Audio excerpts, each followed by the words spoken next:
მოგესალმებით, აგრძელებთ ჩვენს ტრადიციულ პოდკასტებს, რა თქმა უნდა, წარმოგიდგენთ ვასილ მაღლაფერიძე და მე გიორგი გვიმრაძე და ჩვენი სტუმარი იქნება ჩვენი მეგობარი შოთა თხელიძე, ჩვენივე თანამშრომელი, ასე ვთქვათ, პირველი არხის ანალიტიკოსი. შოთა, გამარჯობა. მადლობა, რომ შემოგვიერთდი და ესე იგი ამ კვირას, ესე 2 დღის წინ, ანუ პრინციპში, როდესაც პოდკასტი დაიდება, უკვე 3 დღე იქნება გასული, სომხეთში ჩატარდა საპარლამენტო არჩევნები.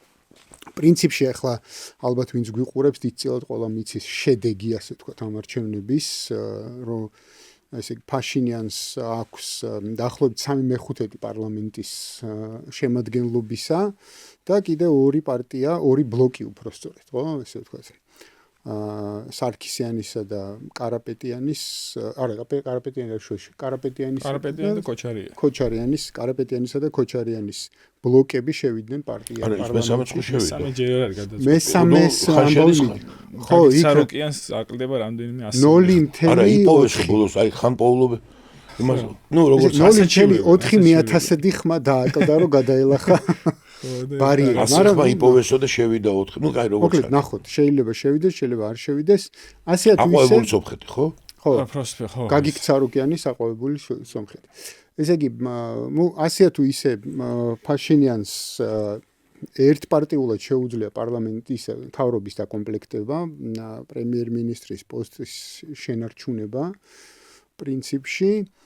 და იქ ახლა ბევრ საუბრობენ იმაზე თუ რა, როგორ ჩატარდა ასე შემდეგ, მაგრამ ამას ალბათ დიდი მნიშვნელობა აღარ აქვს. პრინციპში შეიძლება ითქვას, რომ არჩევნები სომხეთში შედგა უამრავმა სახელმწიფომ სამეზობლოში და ასე შემდეგ ფაშინიანს და არა მხოლოდ სამეზობლოში ფაშინიანს გამარჯვება მიულოცა და შესაბამისად ახლა ველოდებით იმას თუ როგორი იქნება პოსტ არჩევნების სომხეთი მისი საგარეო პოლიტიკის ნაწილი, მათ შორის ჩვენთან ურთიერთობაში, თუმცა მთავარი საკითხები ალბათ მაინც არის თუ როგორ დაალაგდება ურთიერთობა რუსეთთან. ჩვენ გვახსოვს, რომ წინა საარჩევნო საკმაოდ ასე ვთქვათ, არა მხოლოდ რიტორიკის დონეზე, არამედ ეკონომიკური თვალსაზრისითაც საკმაოდ დაიძაბა ურთიერთობები, როდესაც გარკვეულ პროდუქციას, სომხური პროდუქციას გარკვეული შეზღუდვები შეექმნა რუსულ ბაზარზე შეღწევასთან დაკავშირებით. და ცხადია, ერთ-ერთი მთავარი თემა ასევე არის, ვთქვათ, აზერბაიჯანთან და თურქეთთან როგორ დაალაგდება სომხეთის ურთიერთობები, იქ არის საკონსტიტუციო ცვლილების საკითხი და ასე შემდეგ და ასე შემდეგ. მაგრამ ვიდრე ამ კონკრეტულ მნიშვნელოვან საკითხებზე მივიდოდეთ, მოდი ერთი ესეთი შეფასება გავაკეთოთ, რამ გამოიწვია ეს შედეგი, რომელიც დადგა შენი შეფასებით. შედეგი მეტნაკლებად უცნაურია იმ გაგებით, რომ როგორც თვითონ ფაშინიანის მხარდამჭერები ან რაღაცა ის ანალიტიკოსები აცხადებენ, ის მოელოდა უფრო მეც, დაახლოებით 60%-მდე იმისაც, რომ შემდგომ აიღო საკონსტიტუციო უმრავლესობა და ძირითადად მაინც აბრალებენ პიარის გუნდს. ეს ბოლო თვეების განმავლობაში მისი წინასაარჩევნო კამპანია შეიძლება არ იყო ისეთი, როგორც შეიძლებოდა, რომელსაც შეეძლო ხმების აკუმულირება, გაზდა, გენერაცია და პირიქით ოპოზიციამ აიღო უფრო მეტი ვიდრე მას მოელოდნენ. წინასაარჩევნო გამოკითხვებში, ანუ მაქსიმუმი ქონდა მაგალითად სამუელ კარაპეტიანს 17%. და ეხლა დაახლოებით აიღო 23-24%. ანუ ოპოზიციამ მოახდინა მეტნაკლებად, უფრო სწორად კონკრეტულად სამუელ კარაპეტიანმა მოახდინა ამ ხმების გენერაცია, მაგრამ არა მაგალითად რობერტ კოჩარიანმა და გაგი ცარუკიანმა. ეს 2 ადამიანი არის საკმაოდ, როგორ გითხრათ, მოკირჭებული პოლიტიკოსები სომხურ პოლიტიკაში, რომელთა მიმართაც უკვე არსებობს ამომრჩევლის მიმართება. ანუ მათ არ შეუძლიათ საკუთარი მხარდაჭერის გაზრდა. გამომდინარე, ხა რობერტ კოჩარიანი ყოფილი პრეზიდენტი იყო, ის ასოცირდება რაღაც გარკვეულ ოლიგარქიულ ნახევრად ავტორიტარულ მმართველობასთან და ისეთი ძირითადი განწყობა სომხურ საზოგადოებაში არის რაღაცა სიახლის, რაღაცა განახლებისკენ. და ამიტომაც არის რომ მაინც იმ წინასაარჩევნო კამპანიის ფონზე, რაც ჩაატარა ფაშინიანმა, მაინც დაუჭირეს ამ ოდენობით ნიკოლ ფაშინიანს ხმა. და რას გულისხმობ? ხა ამ წინასაარჩევნო კამპანიაში იყო რამდენიმე კრიტიკული მომენტი, სადაც მაგალითად თვითონ ხა სომხური საექსპერტო წრეების განცხადებით თვითონ ფაშინიანის ხარდამჭერებიც კი დააფიქრა, მიეცათ თუ არა მისთვის ხმა. ეს იყო ის ცნობილი მომენტი, როდესაც მეტროში ყარაბაღში მებრძოლის შვილს, ასე ვთქვათ, ძალიან უკმეხად გამოესარჩლა და უთხრა რომ რატომ წამოხვედიო და ასე შემდეგ ყარაბაღიდან. მეორე მომენტი იყო რომ იმავე ეს ვთქვათ ყარაბაღში მეომარ ადამიანს თან მოვიდა კონფლიქტი და იმას უთხრა რომ თუ იბრძოდი ცოცხალადო გადარჭანო საკმაოდ ანუ პოლიტიკური ლიდერისთვის არადამახასიათებელი რიტორიკა ქონდა, ხო? ნუ ამას დავამატოთ მაგალითად აი ბრძოლა გრიგორიანულ ეკლესიასთან, რომელიც ახლა ამით ვერ მოახდენდა ამ ხარდაჭერის გაზრდას და ის მომენტიც იყო ძალიან ესეთი კრიტიკული, როდესაც შეიძლება ვთქვათ, რომ ერთ-ერთ ეკლესიაში აღარ მახსოვს რომელი იყო, მრევლმა გამოაძევა კიდევაც ეკლესიიდან მისი ასე ვთქვათ დამოკიდებულებიდან პატრიარქთან.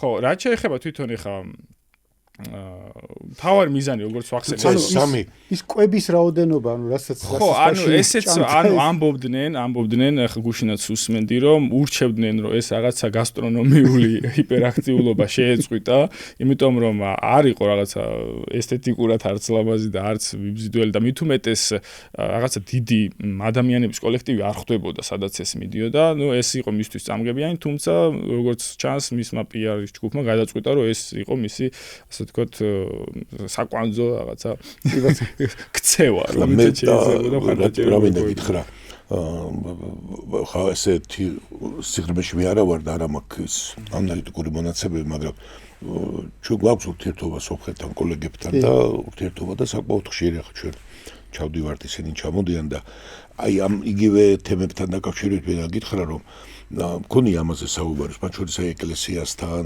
აი სხვაშორის ყარაბაღსაც გამიკვირდა და მათ ესეთი პოზიციაც არის რომ ვიცოდეთ რომ ამით ის ახდენდა საკუთარი მომხრეების კიდევ უფრო მეტად შემოკრებას იმიტომ რომ აი ეკლესია უხეშად ვთქვათ ძიმაშობდა მრევლმა რო გამოვიდა მაგრამ ის მრევლი ისედაც იყო განწყობილი ისე ვთქვათ ის საწინააღმდეგოდ მაგრამ ეს ამის კონსოლიდაციას ახდენდა ვინც ძალიან მკვეთრად უარყოფითი განწყობა იყო და ეს არ ამბობდა მას მარტო ფაშინიანი სომხეთში არის ეგეთი განწყობები საკმაოდ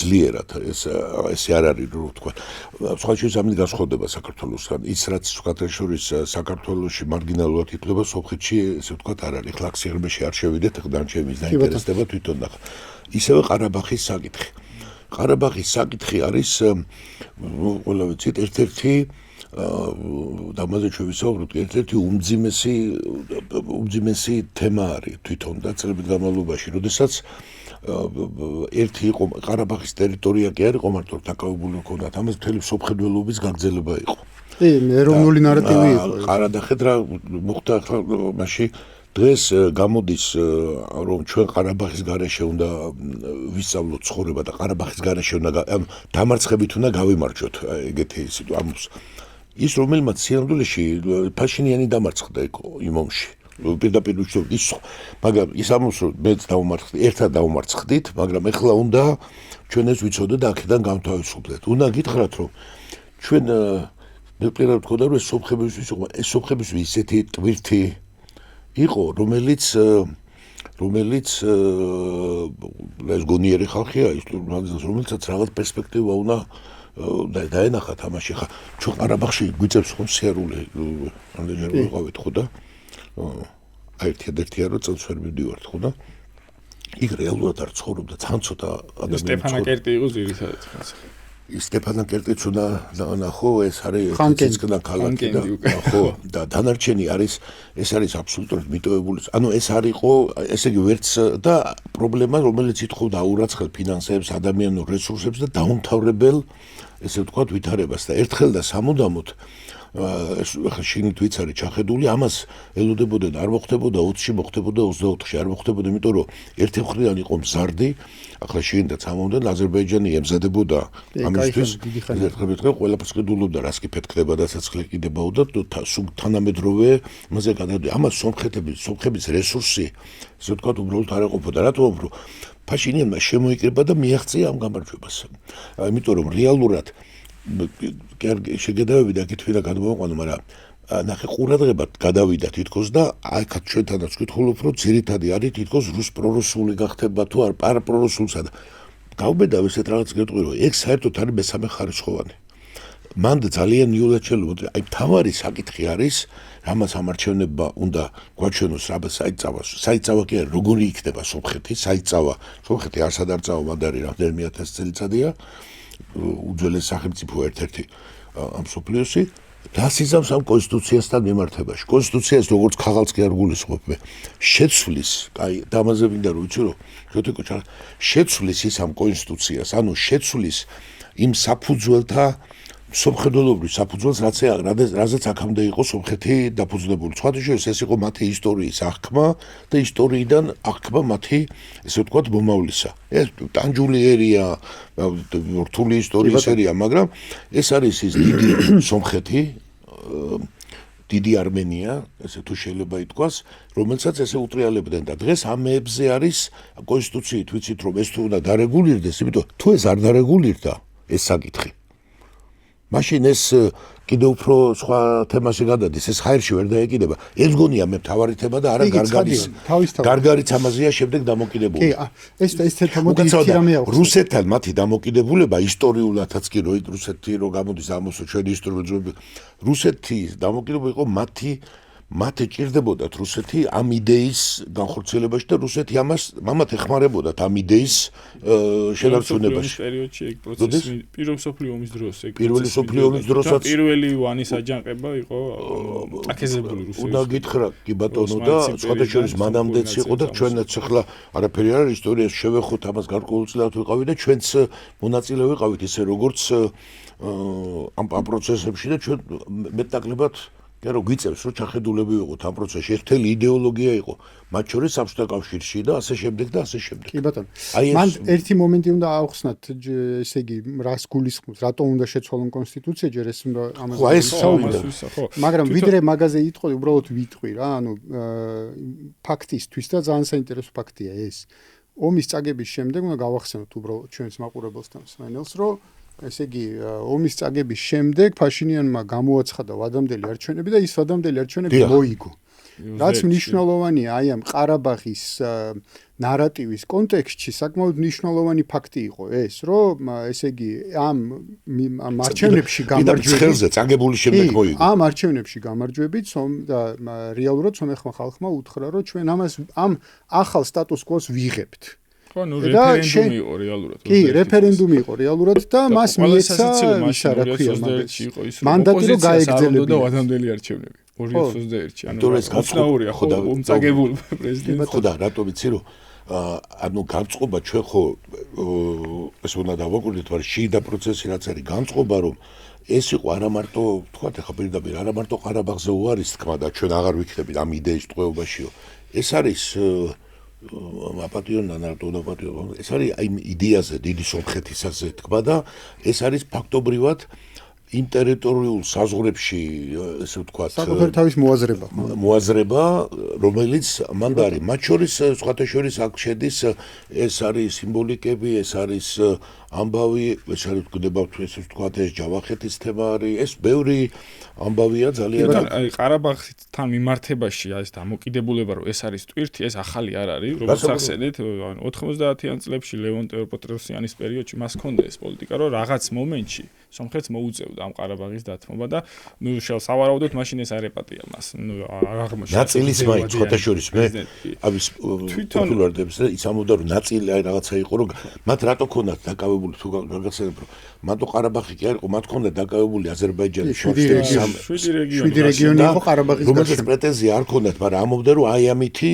ვივაჭროთ პირდაპირ ამობდა რომ ეს გვაქვს დაკავებული იმიტომ რომ ვივაჭროთ მაგრამ კატეგორიულად ესეთ შეთავაზებაზე თუ ყარაბაღი გავყოთ მაგალითად ან რაღაც ამაზეც კი ესე ვთქვათ უარს აცხადებდა თვითონ რამდენიმე დღით ადრე ჩატარდა დებატები 14 კანდიდატი იღებდა მონაწილეობას და იქ ესე ვთქვათ ანუ ეს ყვირალა განცხადება გააკეთა რომ ფაშინიანმა რომ მე ვამაყი ვარ რომ ყარაბაღის ტვირთი მოიშორე ხო ცოტა ისეთი ანუ ამანაც განაპირობა გარკვეულწილად აი მისი ეს შედეგი შემცირების შედეგი ხო თვითონ ახლა რაც შეეხება აი ამ მოახერხებს თუ არა ის აი საკონსტიტუციო ცვლილების განხორციელებას. აი ჯერ მოდი ისე ვთქვათ რა არის შესაძლებელი, იმიტომ რომ პირველი გოწოს თავარი. ამას ჩვენ დავინახავთ კონსტიტუცია, დავინახავთ გენოციდისადმი დამოკიდებულებაში ძალიან გზნობიარე სიტუაცია და ასე შემდეგ. დავიწყებ იქიდან, ესეთი უფრო ჩარჩო რომ მივცეთ ამას, მე ვახსენე კიდევაც პოდკასტში, რომ მას აქვს კონცეფცია რეალური სომხეთი. ანუ ეს დიდი სომხეთი არის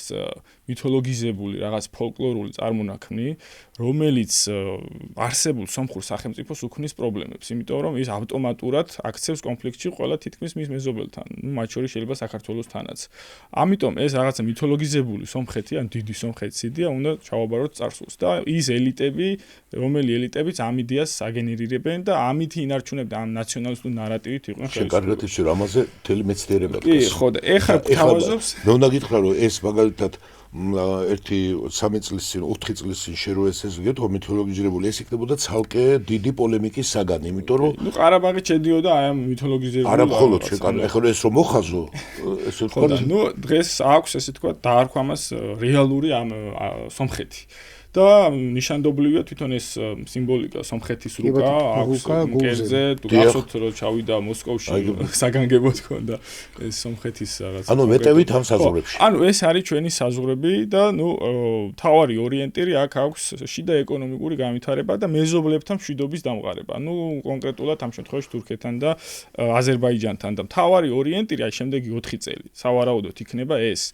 პირველი სამშვიდობო შეთანხმების გაფორმება აზერბაიჯანთან და ასევე ურთიერთობების აღდგენა თურქეთთან. აი ეს მეორე მიმართულება ბოლოს უფრო აქტიურია ვიდრე მაგალითად აზერბაიჯანის მიმართულება და სხვათა შორის ეხა მაკრონი რო იყო ჩასული აი რა ერქვა მას ევროპული სამიტი რაღაც იყო იქაც იყო სურვილი აი ვახსენეთ ჩვენც რომ პირველი ასე თქვა შეხვედრა სომხურ თურქულ საზღვარზე მომხდარიყო მაკრონს, ფაშინიანსა და ერდოღანს შორის, თუმცა ალიევის გამოისობით ეს შეხვედრა არ შედგა. ანუ გარკვეულწილად ცდილობები არის, რომ ეს გარღვევა მოხდეს. ხო, ანუ მთავარი ორიენტირი იქნება ეს სამშვიდობო ფორმატების შექმნა, თუმცა მას ამისთვის სჭირდება ეს საკონსტიტუციო უმრავლესობა, გამომდინარე იქიდან, რომ ილჰამ ალიევის დაჟინებული მოთხოვნაა, რომ თუკი სომხეთს სურს სამშვიდობო შეთანხმების გაფორმება აზერბაიჯანთან, მან კონსტიტუციიდან უნდა ამოიღოს ჩანაწერი, რომ სომხეთს აქვს პრეტენზია ყარაბაღზე. და უნდა ამოიღოს რეფერენდუმის გზით. ანუ თელმა ერმა ან შესაძლებელი იყო შეიძლება საკონსტიტუციო უმრავლესობით, მაგრამ აქამდე ქონდა, მაგრამ თუ რახან ვერ ამოიღო. არა, ვერ ამოიღო და რატო ვერ ამოიღო? ხა მე ნახე მაგათი უცნაურად აქვს ეს კონსტიტუციური ცვლილების საკითხი, ეს უნდა ვახსენოთ, ესე იგი არსებობს კონსტიტუციაში მუხლები, რომლის ცვლილებაც შეუძლია პარლამენტს. 2/3 შეუძლია შეცვალოს. მაგრამ არსებობს ხო კონსტიტუციის მუხლები და არსებობს მუხლები კონსტიტუციაში, რომელსაც პარლამენტი ვერ ცვლის და აუცილებლად რეფერენდუმზე უნდა გავიდეს. თუმცა რეფერენდუმზე გასასვლელად საჭიროა იგივე 2/3 ხარდაჭერა. ანუ 2/3-მა უნდა დაუჭიროს ხარი ამ ცვლილებას და მერე უნდა გავიდეს რეფერენდუმზე და იქ უკვე ხალხმა უნდა დაუჭიროს ხარი ამ ცვლილებას. და ეგ პუნქტი შედის ამ ტიპის პუნქტებში, რომელსაც რეფერენდუმი ჭირდება, იმიტომ რომ ის სადამფუძნებლო ნაწილშია. სადამფუძნებლო ნაწილშია და პირდაპირ კი არ წერია კონსტიტუციაში. იქ წერია, რომ სომხეთის სახელმწიფო ეფუძნება დამოუკიდებლობის აქტს, სადაც არის განსაზღვრული აი სწორედ ეს ტერიტორიული საკითხი. მე შეიძლება ისეთი ის აზრი გამოვთქვა, მაგრამ ნიშანდობლივი იყო ის ფრაზა, რომელიც მან გააკეთა არჩევნების დასრულების შემდგომ, რომ მაგალითად ის დაიჭერს იგივე სამუელ კარაპეტიანს, იგივე რობერტ კოჩარიანს და ნუ გაგიქცარუკიანი ამდენჯერმე არის დაჭერილი. რატომ გააკეთა ხა ეს განცხადება? იმიტომ რომ მას შეიძლება სურდეს რომელიმე პარტიის აკრძალვა აქედან, ან რამდენიმესი ერთად და შეიძლება ხელახალი არჩევნების ჩატარება საკონსტიტუციო უმრავლესობისთვის. იმიტომ რომ წინააღმდეგ შემთხვევაში, ანუ ეს თავის ეს გრანდ იდეა, რაზეც დგას მისი მხარდამჭერა და რაღაცა სომხური მომავლის პერსპექტივა, ამას ვერ განახორციელებს. ანუ შეუძლებელია მას რაღაცა მოუწევს რაღაც იმ სტატუს-კვო შენარჩუნება, რაც შეიძლება არსებობს. თუმცა მან ერთი მომენტი ეს ჩვენ თქვა, აი ვიტომაც გითხარით დასაწყისში, რომ ეს ყურადღება იქთა გადატანილი, რომ თითქოს ეს რუსეთის თემა არის, გასაკუთრებით მნიშვნელოვანია, მაგრამ რუსეთი აქ არის ამ შემთხვევაში როგორც ვექტორი ერთ-ერთი, რომელიც ამაზე ზემოქმედებს. მათ შორის ამან თუ ეს ამან სომხეთმა უბრალოდ უკვე ეს აღარ არის მარტო ფაშინიანის პოლიტიკურ საკითხი. ეხლა იმოცულობაშია ორ სახელმწიფოს შორის, ორ ძალიან ძლიერ სახელმწიფოს შორის, ერთი რომელიც რეგიონის სუპერძალა არის და მეორე ვიცით რაც არის ჩვენი მოძღვე აზერბაიჯანი და ეს მთელი თეორია ვიცით ერთი ერი ორ სახელმწიფოში და შუაში არის მოქცეული სომხეთი რომელიც ჩვენ ახლა ვლაპარაკობთ სომხების მიერ დანახულ ისტორიაზე, მაგრამ ჩვენ აგერ არის ბიბლიოთეკები და სხვა ხედვაც არსებობს ამ ტერიტორიების მიმართაც მათ შორის და სხვა პრეტენზიების და თუ ეს არ იქნა და ნახეთ რის თქვა მინდა თავის დროზე სომხეთი რო დაიწყო შექმნა, მაშინ რუსეთმა შეიტანა ძალიან დიდი წვლილი. თორე სომხეთი და ეხლა რო ლაპარაკობთ რომ ეს ევროპული სახელმწიფოა, ეს რუსეთს კი არ უპირისპირდება ეს ამბავი. ეს უპირისპირდება სომხეთი იყო ჩვეულებრივი აზიური სახელმწიფო, აზიური კი არ იყო, აზიის ტერიტორიაზე იყო სახელმწიფოებად დიდი ხანი არ იყო, დიდი ხნის განმავლობაში საუკუნეების მანძილზე არ ჰქონდათ, მაგრამ აქ ეს დარჩება ესე, იმიტომ რომ და პრეტენზიები აზერბაიჯანის და თურქეთის იგივე დარჩება და იქ სხვადასხვა შორის რამდენჯერმე იყო მინიშნება, თუ ეს ნებით არ გაკეთდება, ჩვენ გავყვალავთ ამ გზას. ნუ როგორ გავყვალავენ ეს რაც არის, იმიტომ რომ ეს ორი თურქეთი და აზერბაიჯანი მთელი პირდაპირ დავარქვათ სახელი იქ ახლა ხაბათ მოუნათლავთ ამას თუ რაც მოუნათლავთ არის რომ სომხეთი და აზერბაიჯანი და თურქეთი ერთმანეთს უნდა დაუკავშირდნენ სახმელეთო გზით საჰაერო კავშირი არის ახლა ვინო არ ეგონოს რომ სხვა მგონია შუაში ეს უნდა დაუკავშირდეს იქ და ეს უნდა იყოს სრულიად უპრობლემოდ აი ეს არის თემა და გარდა მაგისა ეს უნდა მოისმინონ ეს არის მინიმუმი იმიტომ რომ უნდა მოისმინონ რომ ესე ვთქვათ სომხეთს აწ და მარადის აწი აღარ აქვს არანაირი ტერიტორიული პრეტენზიები არც აღმოსავლეთით და არც დასავლეთით სხვადასხვა როცა ჩვენ გენოციდზე ვსაუბრობთ და იმაზე ვსაუბრობთ უნდა ვიცოდეთ რომ იქ ძალიან დიდხანს იყო მთელი წინააღმდეგობა და კი არსებობს აი ამ ნაციონალისტურ ელიტებში დაბრუნების თეორია რომ შეიძლება ადრე თუ გიან აი ამ ძველ ისტორიულ სომხურ ტერიტორიებს დღევანდელ თურქეთში ნუ შესაძლებელია რომ ასე ვთქვათ სომხური რაღაც დიასპორა რა ანუ არ ვიცი ხა ეს არის ჰიპოთეტური იდეა თუმცა ნუ ეს იყო ინსტრუმენტი მათი ასე ვთქვათ საბაბად თუ ვიტყვით თუ ეს სომხეთმა ეს ვერ გააკეთა და შემთხვევით არ იყო გზის გახსნა არის დაკავშირებული თურქეთის მხრიდან ამ ცვლილებასთან და თუ არ იქნა ეს მაშინ ნიშნავს სრულიად სხვა რეგიონალურ თემას ანუ ეს სამშვიდობო შეთანხმება ამიტომ არის მნიშვნელოვანი თუ ეს შეთანხმება არ დაიდო ეს ზანგეზურის დერეფანი ვერ შედგება იმიტომ რომ ნუ რა გამოდის რომ რაღაცა ნომინალურად ომში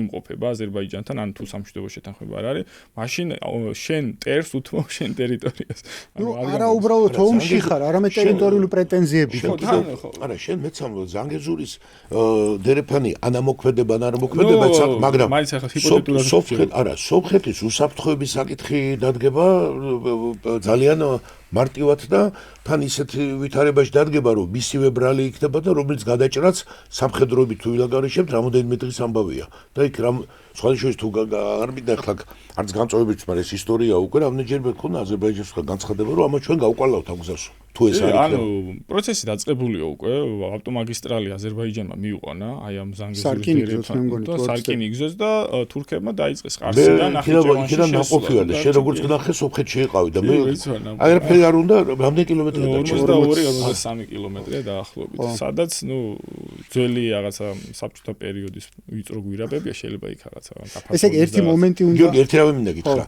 ეს მარტო მიყვანილი კი არ არის ეს ტკინი გზა ეს არის გათვლილი აშენებაზე იმიტომ რომ აი სულ ბოლოს ერთ-ერთი რამე მიყვანილი ისეთი სადგური ამ წუთში უმოქმედო ისეთი სადგურია აშენებული აი ამ თვალს რო არ ენახება და გათვლილი არის აი ამ სიარულში აზერბაიჯანის მხრიდან ესე იგი რატო გადავიდეთ აი ეს გაივლის ან იმ სამშვიდობო ხელშეკრულების ბაზაზე და ამბავზე ან თუ არა და ისევ რჩება ხაერში გამოკიდებული თქვა ეს იდეა და ამის წინაშე დგას ამ დილემის წინაშე დგას სომხეთის პოლიტიკური სპექტრზე მოსახლეობაზე რაც ახსენე დაჭერით მოხდება ეს გადაბირებით მოხდება ხმების დამატებით იქნება თუ რაღაცით მოხდება ამაზე ახლა ერთად მოუწევს უკვე მთელ პარლამენტს ლაპარაკი იმიტომ რომ მაგის თქვა მინდოდა ზუსტად რომ რეალურად ახლა პრინციპ ესე რომ ვთქვა აკლია სულ 6 ხმა ანუ ბევრზე კი არ არის ლაპარაკი და ხა ჩვენ კარგად ვიცით რომ არ არსებობს ბუნებაში ოპოზიცია საიდანაც 6 ხმის ყიდვა შეუძლებელია იცი რა მე თქვენ მოისმინეთ სადმე რომ ერთი წუთი აი შენ უფრო კიდე ჩახედული იყავი და შენ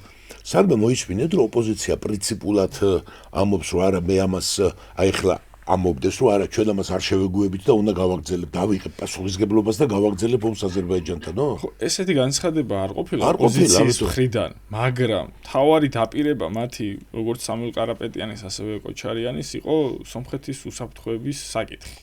რომ აი ტრადიციულ მოკავშირეობაზე დაფუძნებული აი რუსეთთან მოკავშირეობაზე. რაც იმას მეანიშნებს, რომ შეიძლება ხო ეს ხო და მე კიდევ მოგახსენებთ, აგერ არის შეგიძლიათ დავხოთ სომეხი ანალიტიკოსი, აზერბაიჯანელი ანალიტიკოსი და ბლოგერი, ძალიან საინტერესო ვიდეოდ გამწყობით და ჩვენ კადრებია, ეწერებიან ახალგაზრდები ეწერებიან კომისარიატთან.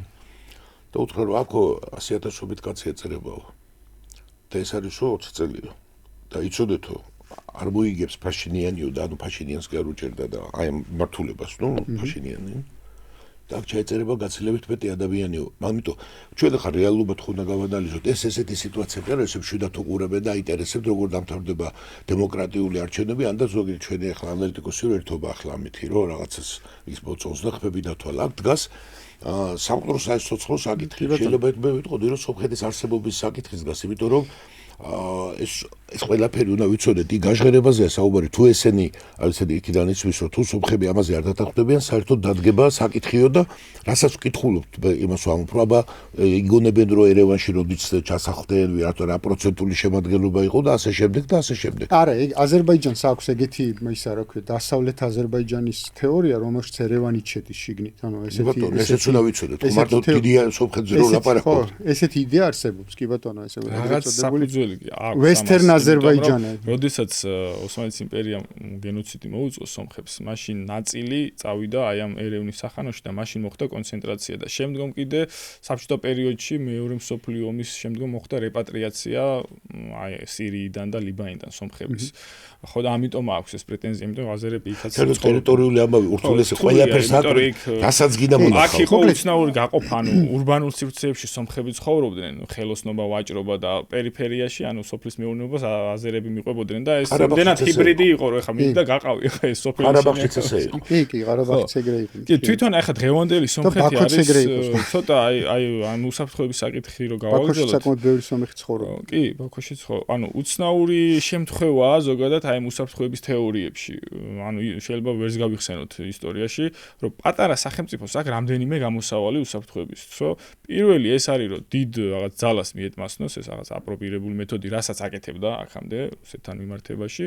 მეორე არის, რომ მეორე სხვა დიდი ძალით დააბალანსოს ეს საფრთხე სხვა ქვეყნის და მესამე ეს არის მის რაღაც თანაზომად ქვეყნებთან ერთად შექმნას კოლექტიური უსაფრთხოების, ანუ ისესხოს უსაფრთხოება.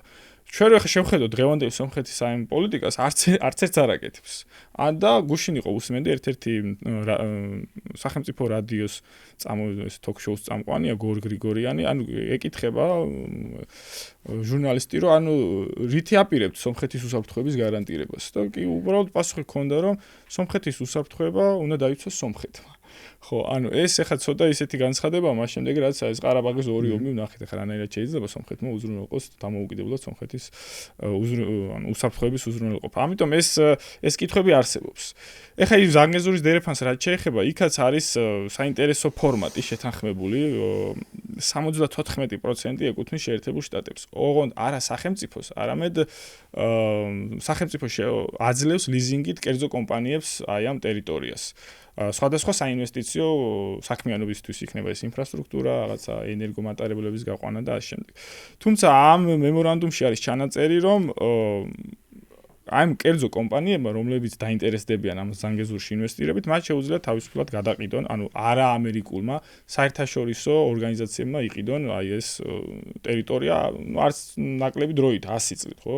მაგალითად თურქულმა აზერბაიჯანმა. ეხლა მეც ეხლა ესეთი თეორია მაქვს, ეხლა ზანგეზურის დერეფნით არ დაინტერესდებიან რაღაცა თუნდაც დასავლეთ ევროპაში ან რაღაცა შორეულ აღმოსავლეთში. ამ დერეფნით რა თქმა უნდა დაინტერესდება საბოლოოდ ან თურქული კომპანიები, სახელმწიფო კომპანიები, ან აზერბაიჯანის კომპანიები, ხო?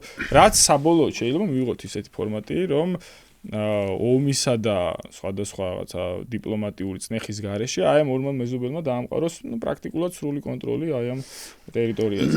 რეალურად მან მიდის ახლა საუბარი იმაზე, ვინ რას გამოივაჭრებს. ხო, მაგრამ ეხლა მაინც ეს ჩვენ საუბრობთ ჰიპოთეტურად, ეს პროექტი არის თითქმის 100%-ით დამოკიდებული იმაზე, თუ რა მოხდება ირანის ომში. თუ ეხლა ირანის ომში შეერთებულმა შტატებმა და ისრაელმა საკუთარი მიზნებს ვერ მიაღწიეს, მაშინ ამ პროექტს არ აქვს. და დაბალანსებულად მოხდა.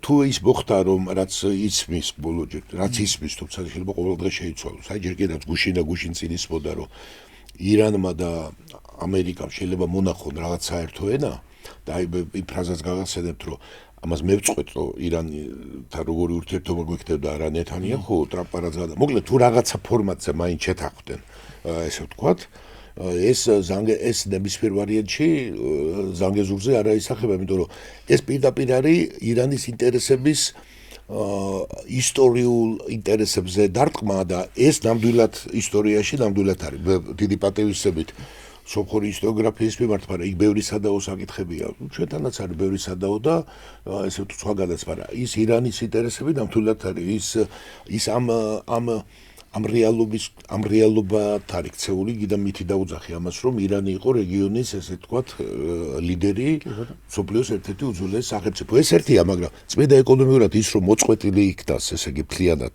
ამით.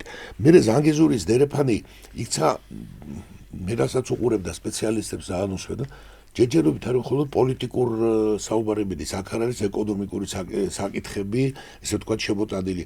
აი მაგალითად საქართველოზე რომ იყო საუბარი, აი ითქოდა ხოლმე, რომ აი ვინ გაივლის ამ სიტუაციაზე და აქ ინტერესი ამბავია, რომ სულად გამოკვეთილია ის ამბავი, რომ არა მოკლედ და სიმოკლეზე კი არ არის, რომ მთელი გასაგებია ბოლო ჩინეთი დგას, ხო?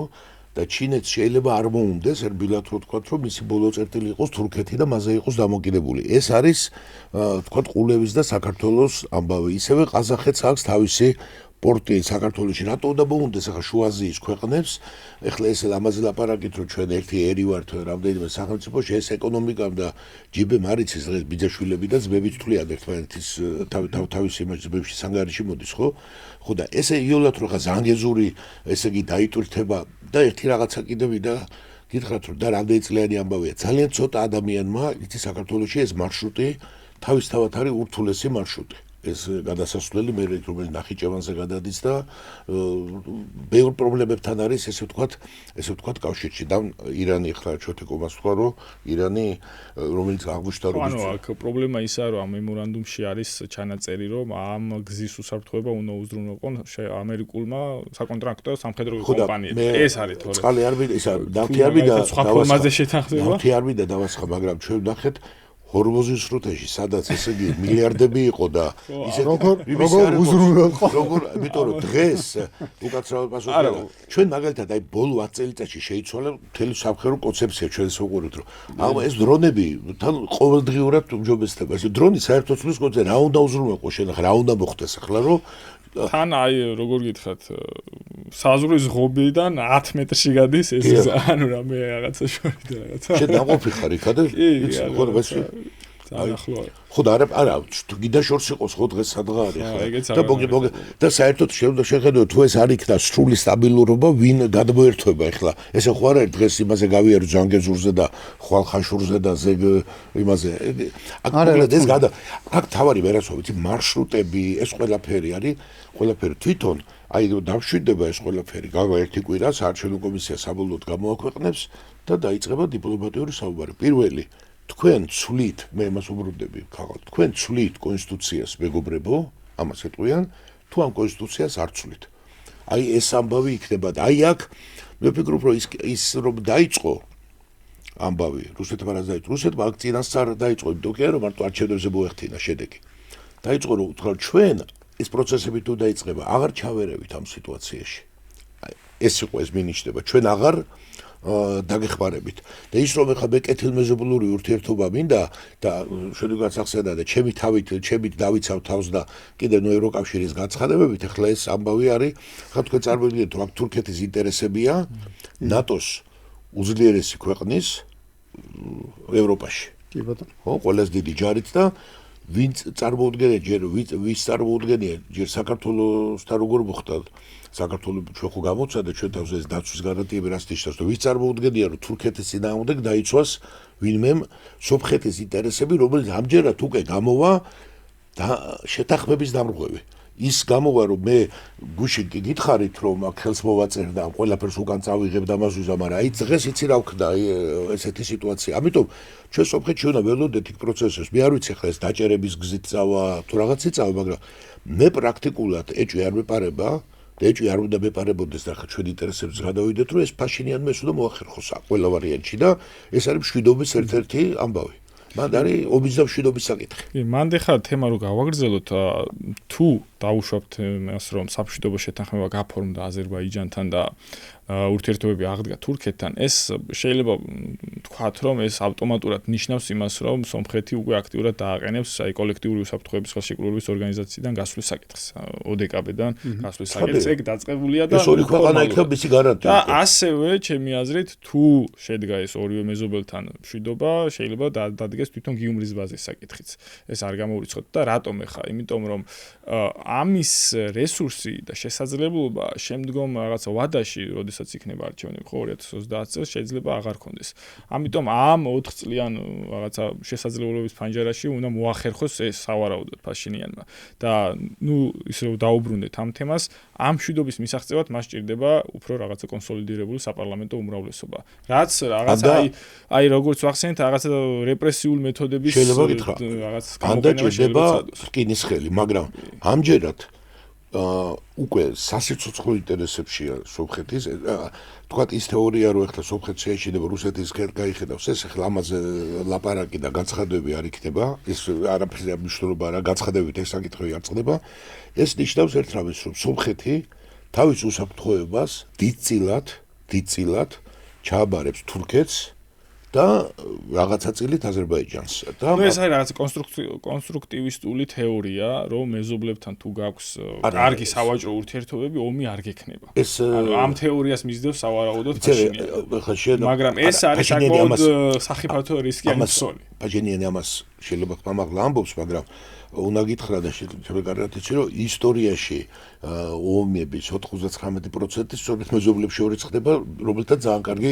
ურთიერთობები აქვთ ახლა საქართველოს და ფიჯი არ არის შემჩნეული ესე ვთქვათ ჯერჯერობით სამხედრო კონფლიქტში ხო და შემჩნეულია ის რომელთაც ძალიან კარგი სავაჭრო ურთიერთობები ქონდა ეს არ არის თავარია რომ რაღაცა საფუძველი უნდა იყოს იმიტომ რომ ეხლა ერთი რამეა რომ ნატოს ამბავი გამორიცხულია იმიტომ რომ ეს თუ ესე იგი ეს იმფრთის გვარში არის და თურქეთს არაფერს არ აწყობს ეს ერთ მნიშვნელოვანია და არც ევროკავშირი და არც ნატო თურქეთისთვის არ აწყობს ეს იქნება არ ვინახავ თქვა სატელიტი მაგრამ ნუ მისი ფრთის ქვეშ არსებული ქვეყანა რომელმაც რასაკვირველია გიუმრი სრულიად კარგავს აზრს აბსოლუტურად და ეს ნიშნავს რომ ესე ვთქვათ გიუმრი კარგავს აზრს სომხეთისთვის მაგრამ რუსეთისთვის არ კარგავს არა რუსეთისთვის კარგაბადე რუსეთისთვის მე ექსპერტების იმას გეტყვი რუსეთისთვის ეს მithubetis თუ სომხეთში და თურქეთში ეს იქ და ეს არის უზარმაზარი ხარჯი და პრაქტიკულად შეუნარჩუნებულია გიუმრის რაღაც ისად არ წარმოვიდგინოთ იქ არის 5 თუ 10000 კაცი დგას არც 10000 არ არის და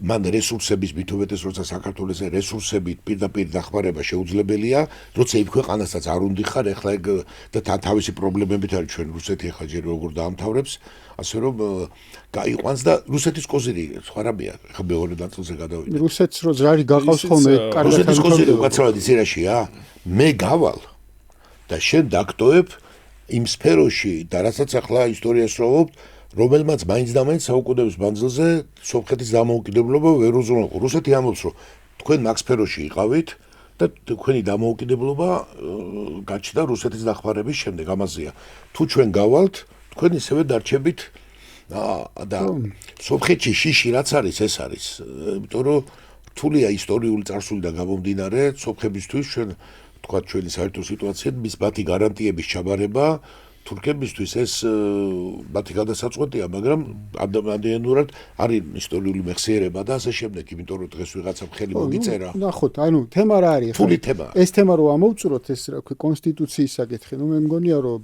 რეალურად სომხეთი ახლა აქ წეღა რო ვახსენ რომ 6 ხმის ყიდვა ეს არ არის რაღაცა შეუსრულებელი ამოცანა არც ერთ პარლამენტში მუშტით იქნება. არა, გინდა მუშტით იყოს და გინდა იმით იყოს. ახლა 6 ხმის მოპოვება ეს არ არის შეუსრულებელი ამოცანა არც ერთ პარლამენტში, არათუ სომხეთის პარლამენტში ამ შემთხვევაში, ხო? შესაბამისად, ახლა ამ შემთხვევაში ფაშინიანისთვის ძალიან მნიშვნელოვანი კომპონენტი რა არის, რომ რას მიიღებს სანაცვლოდ აზერბაიჯანიდან და თურქეთიდან, იმიტომ რომ ახლა მე წავიდე კონსტიტუციაში ცვლილება შევიტანო, რეფერენდუმზე გავიტანო, ვუმტკიცო საზოგადოებას, რომ ამ რეფერენდუმზე მხარი უნდა დაუჭირო ნამას და ასე შემდეგ და ეს ყველაფერი იმას აქვს და რას მივიღებ ამის სანაცვლოდ. ანუ თუ მე ზანგეზურს ვერ გავაკონტროლებ, ანუ თქვენ შემოხვალთ აქ და ამ ტერიტორიას თქვენ გააკონტროლებთ აზერბაიჯანი და თურქეთი მაგალითად თუ მე რაღაცა ხვალ ზეგ ვერ დავდებ შესაბამის ხელშესახებ ეკონომიკურ წინსვლას თქვენთან ურთიერთობით, იმიტომ რომ მარტო ზანგეზურზე არ ლაპარაკობს ფაშინიანი. ფაშინიანს რო დახედავ იმ რუკას, რომელსაც ის წარმოადგენს, ის საუბრობს ძალიან ბევრი კორიდორის გახსნაზე. არა მხოლოდ ზანგეზურზე, არამედ ძალიან ბევრი გზის გახსნაზე თურქეთთან და აზერბაიჯანთან ამ ვაჭრობის განვითარებისთვის. მაგრამ აქ უნდა ითქვა რა ბევრი გზაზეა უგოთ საუბარი. აზერბაიჯანის გავლით რუსეთზე. აზერბაიჯანის გავლით რუსეთზე და არამედ არა მხოლოდ, ანუ აზერბაიჯანი მაგალითად პირდაპირ შესყიდვაზე ნავთობის და გაზის და ასე შემდეგ, იმიტომ რომ ეს ყველაფერი ჩაკეტილია. არა, ნახე. უნდა გიარო, ხა ეს ეკონომიკური საკითხებია და ამას. სპეციალისტები საუბრობენ, რამდენი ბევრი გზაც არ უნდა ილაპარაკოს, საბოლოოდ გამოჩნდება, რომ ერთი და იგივეც ლაპარაკობ. შენ თუ რუსეთთან ერთდროულად ყველაზე ნაკლებად მისაღებია ზანგეზური სომხეთისთვის დანარჩენ გზებთან შედარებით.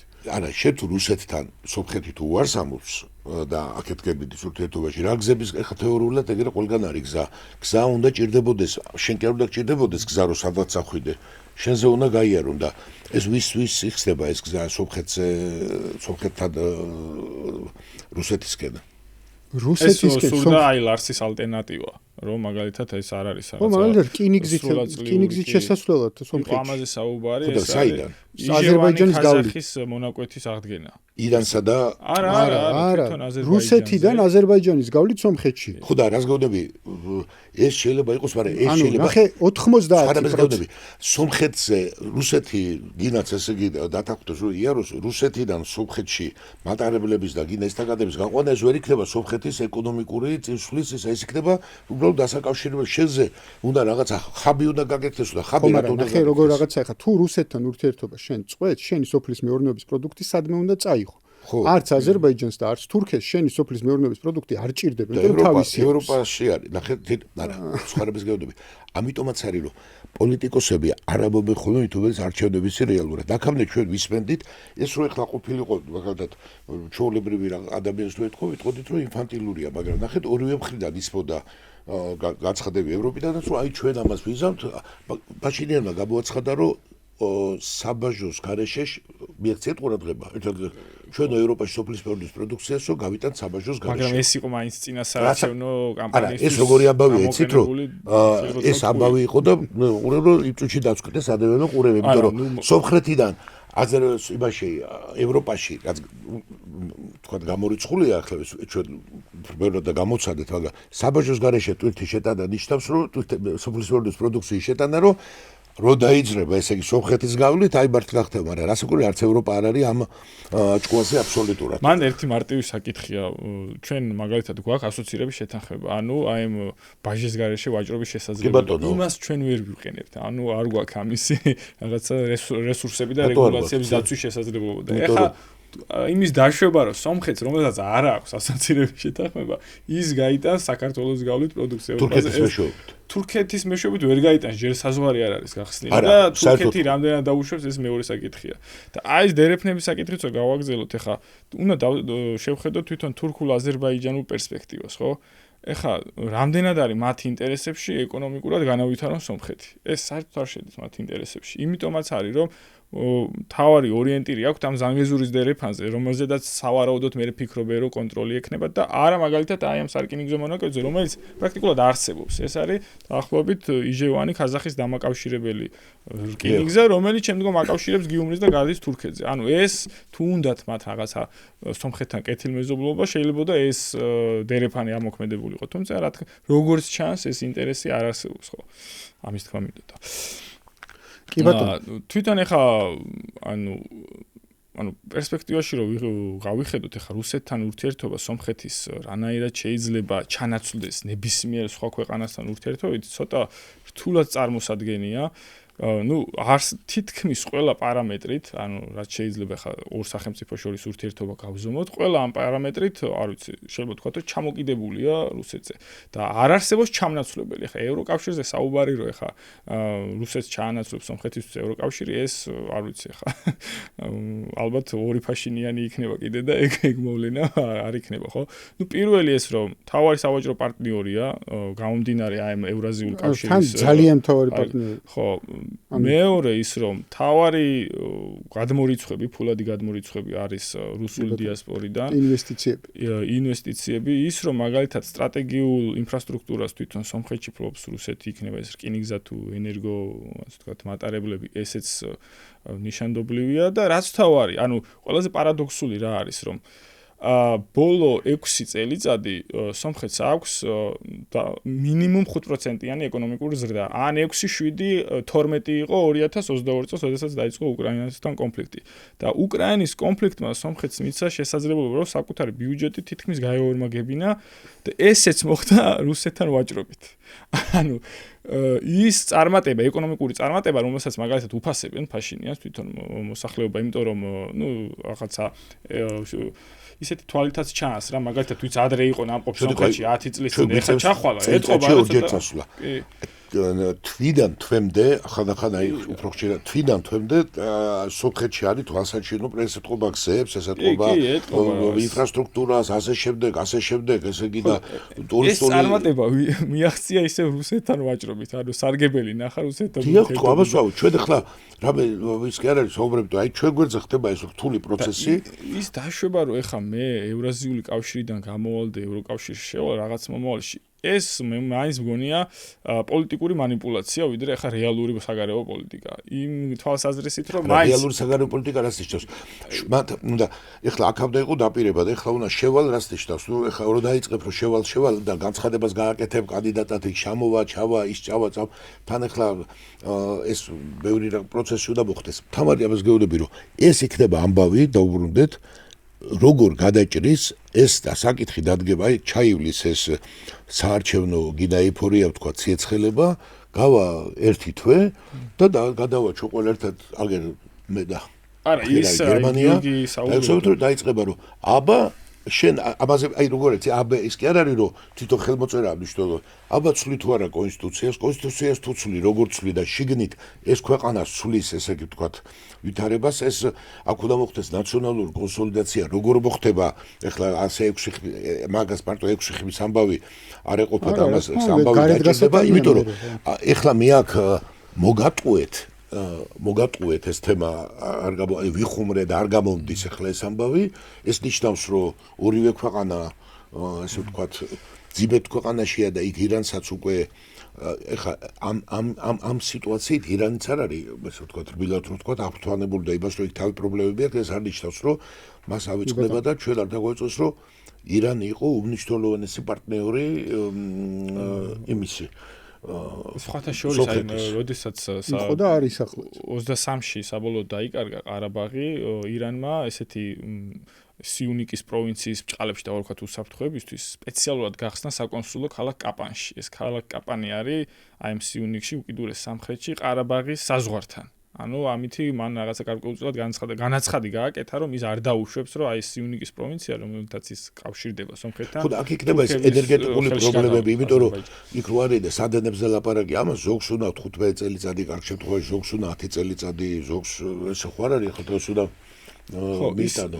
მაგრამ ეს არის